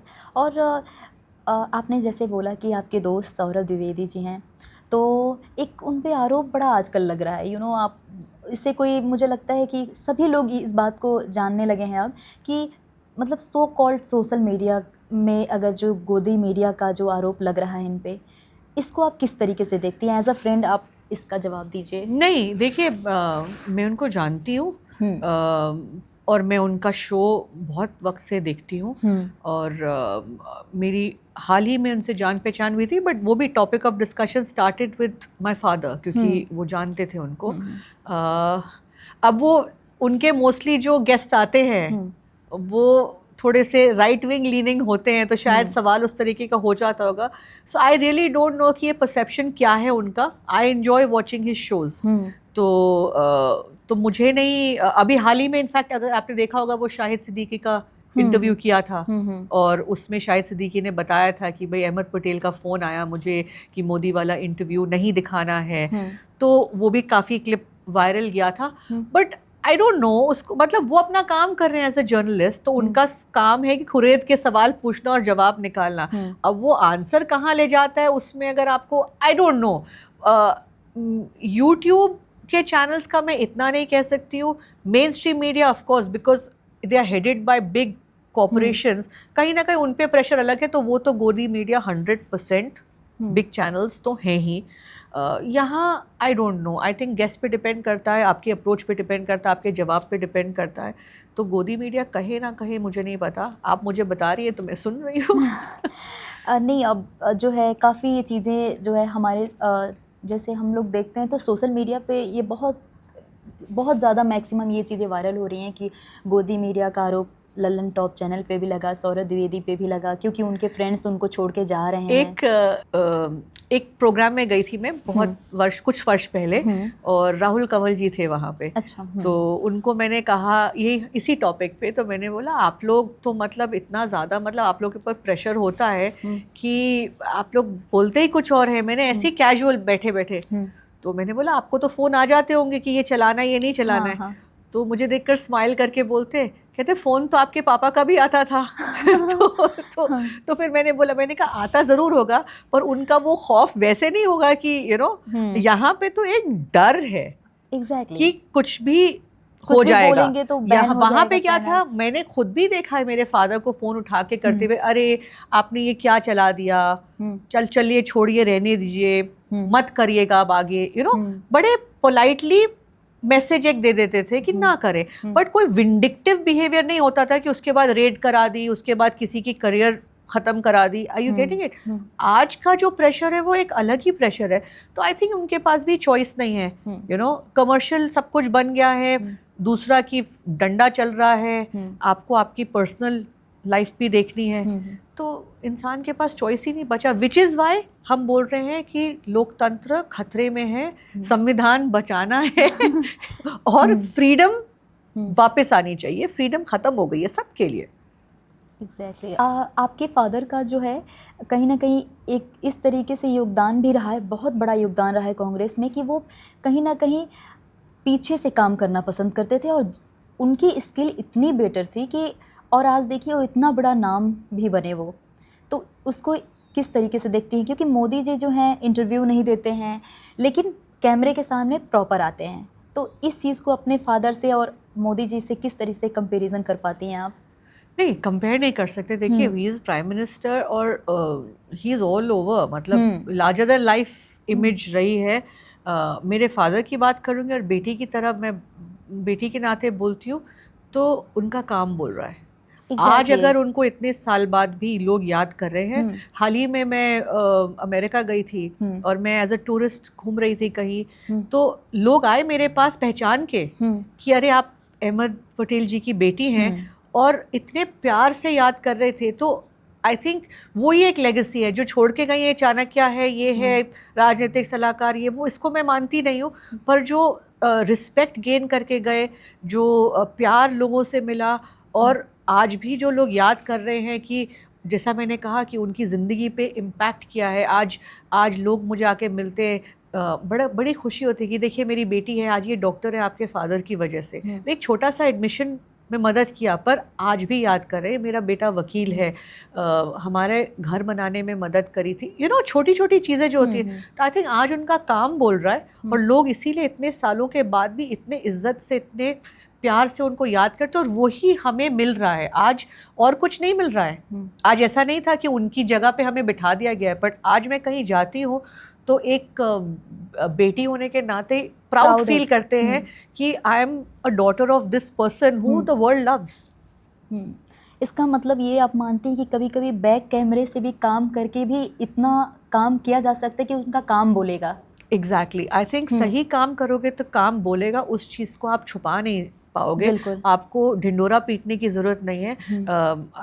हमारे रिलीजन में भी कहते हैं कि एक हाथ से, आई थिंक हर रिलीजन बोलता है कि आप एक हाथ से कुछ करो तो दूसरे हाथ को भी पता नहीं चलना चाहिए। He was an example of that. I think कि उनको खुद भी नहीं रियलाइज़ होता होगा कि वो क्या किसके लिए कर रहे हैं और क्या हो गया ये चीज़ मैंने अब जानी उनके बारे में। यंगस्टर को कोई 2 मूवी आप सजेस्ट करना चाहें? मैंने मूवीज़ देखना कम कर दिया है। अगर आप कोई मतलब वैसे टाइप की मूवी पर मैं बिग बॉलीवुड ब्लॉकबस्टर देखती हूँ, पर अभी हाल ही में जैसे ये सैयारा देखी, सब लोग ने इतना हाइप किया, but it's okay, no big deal. But ये जेन जी को बड़ा पसंद आ रहा है, पता नहीं क्या है इसमें। I don't have movies to recommend. वो मूवी मैंने भी देखी। अच्छी लगी? हाँ, अच्छी लगी तो फिर वही यंगर जनरेशन भी जितना हाइप बना रखा था उतना तो कुछ नहीं था। हम्म। एग्जैक्टली, बट एज सच कोई ध्यान में मेरे कोई मूवी नहीं आ रहा है कि मैं बोलूँगी हाँ देखो it will be life changing. There are some nice English films, but off hand मुझे याद नहीं आ रहा है। 3-4 दिन पहले एक वीडियो बहुत वायरल हुई थी जो कि काफ़ी बड़े बड़े चैनलों पे भी चलाई गई थी। वो बीजेपी लीडर्स का था वीडियो, जिसमें वो एक कूड़ा जो है, मैंने भी डाला था, परसों ट्वीट किया था मैंने उसके बारे में। अच्छा, हाँ। तो कूड़ा वो जो है पहले उन्होंने फेंका, फिर उसको झाड़ू लगाते हुए नजर आई और उसका बकायदे उन्होंने वीडियो भी बनवाया। तो उसको आप कैसे देखती हैं? वो भरूच की वीडियो है। Everything with the BJP is marketing, and I think today ये पार्टी जो है, हैट्स ऑफ मैं बोलूँगी, master of marketing and lessons to be learned कि आप मतलब इस मुकाम तक भी पहुंच सकते हो इस तरीके से मार्केटिंग करके लोगों को उल्लू बना के, तो इसमें भी सीख है। But drama drama drama that is all. फिर तो काम ही नहीं होगा। नहीं होता है, नहीं होता है। आप मैं गुजरात से हूँ, मैं गुजरात की बात करूँगी। गुजरात मॉडल जो है इज़ कम्प्लीटली फेक। और एक वीडियो और भी आ रही है, मनाली की वीडियो थी। कंगना रनौत को बोला गया था कंगना गो बैक। वो वीडियो कहीं वो जेंजी का असर तो नहीं है? नहीं, अब वो कंगना जी बातें ऐसी करती हैं तो ग्लैमर के चक्कर में आ तो गए, एक अलग बात है, बट अब जिस तरह की बातें करती हैं तो कब तक चलेगा उनका ये। दिल्ली और Bharuch best places according to you live? Bharuch जन्मभूमि है, दिल्ली कर्म भूमि है। यहाँ पे पली बड़ी हूँ, पर दिल वहाँ है, भरूच में। क्योंकि परिवार भी वहाँ है ना। एक अब तो खैर एक अलग अटैचमेंट है, क्योंकि आपको लगता है कि योर रूट्स बिलोंग देयर। मैं आपको लीडर्स के नाम दूंगी, जी। आपको 1 वर्ड और 1 लाइन में उनको Okay. एक्सप्लेन करना है।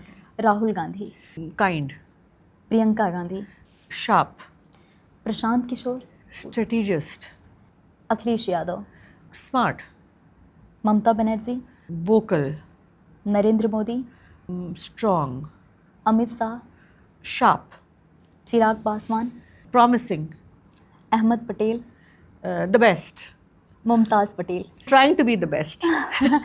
ओके, आप भरूच में जिस तरीके से काम कर रही हैं, मैं उसके लिए आपको बहुत बहुत कॉन्ग्रेचुलेशन बोलूँगी कि आप बहुत अच्छा काम करें और आने वाले देश भर में होना चाहिए। बिल्कुल। हाँ। और आने वाले दिनों में आप जो है कांग्रेस की एक स्ट्रॉन्ग लीडर के रूप में निखरें और उभरें। थैंक बहुत यू, बहुत शुक्रिया, धन्यवाद। बहुत बहुत थैंक यू सो मच।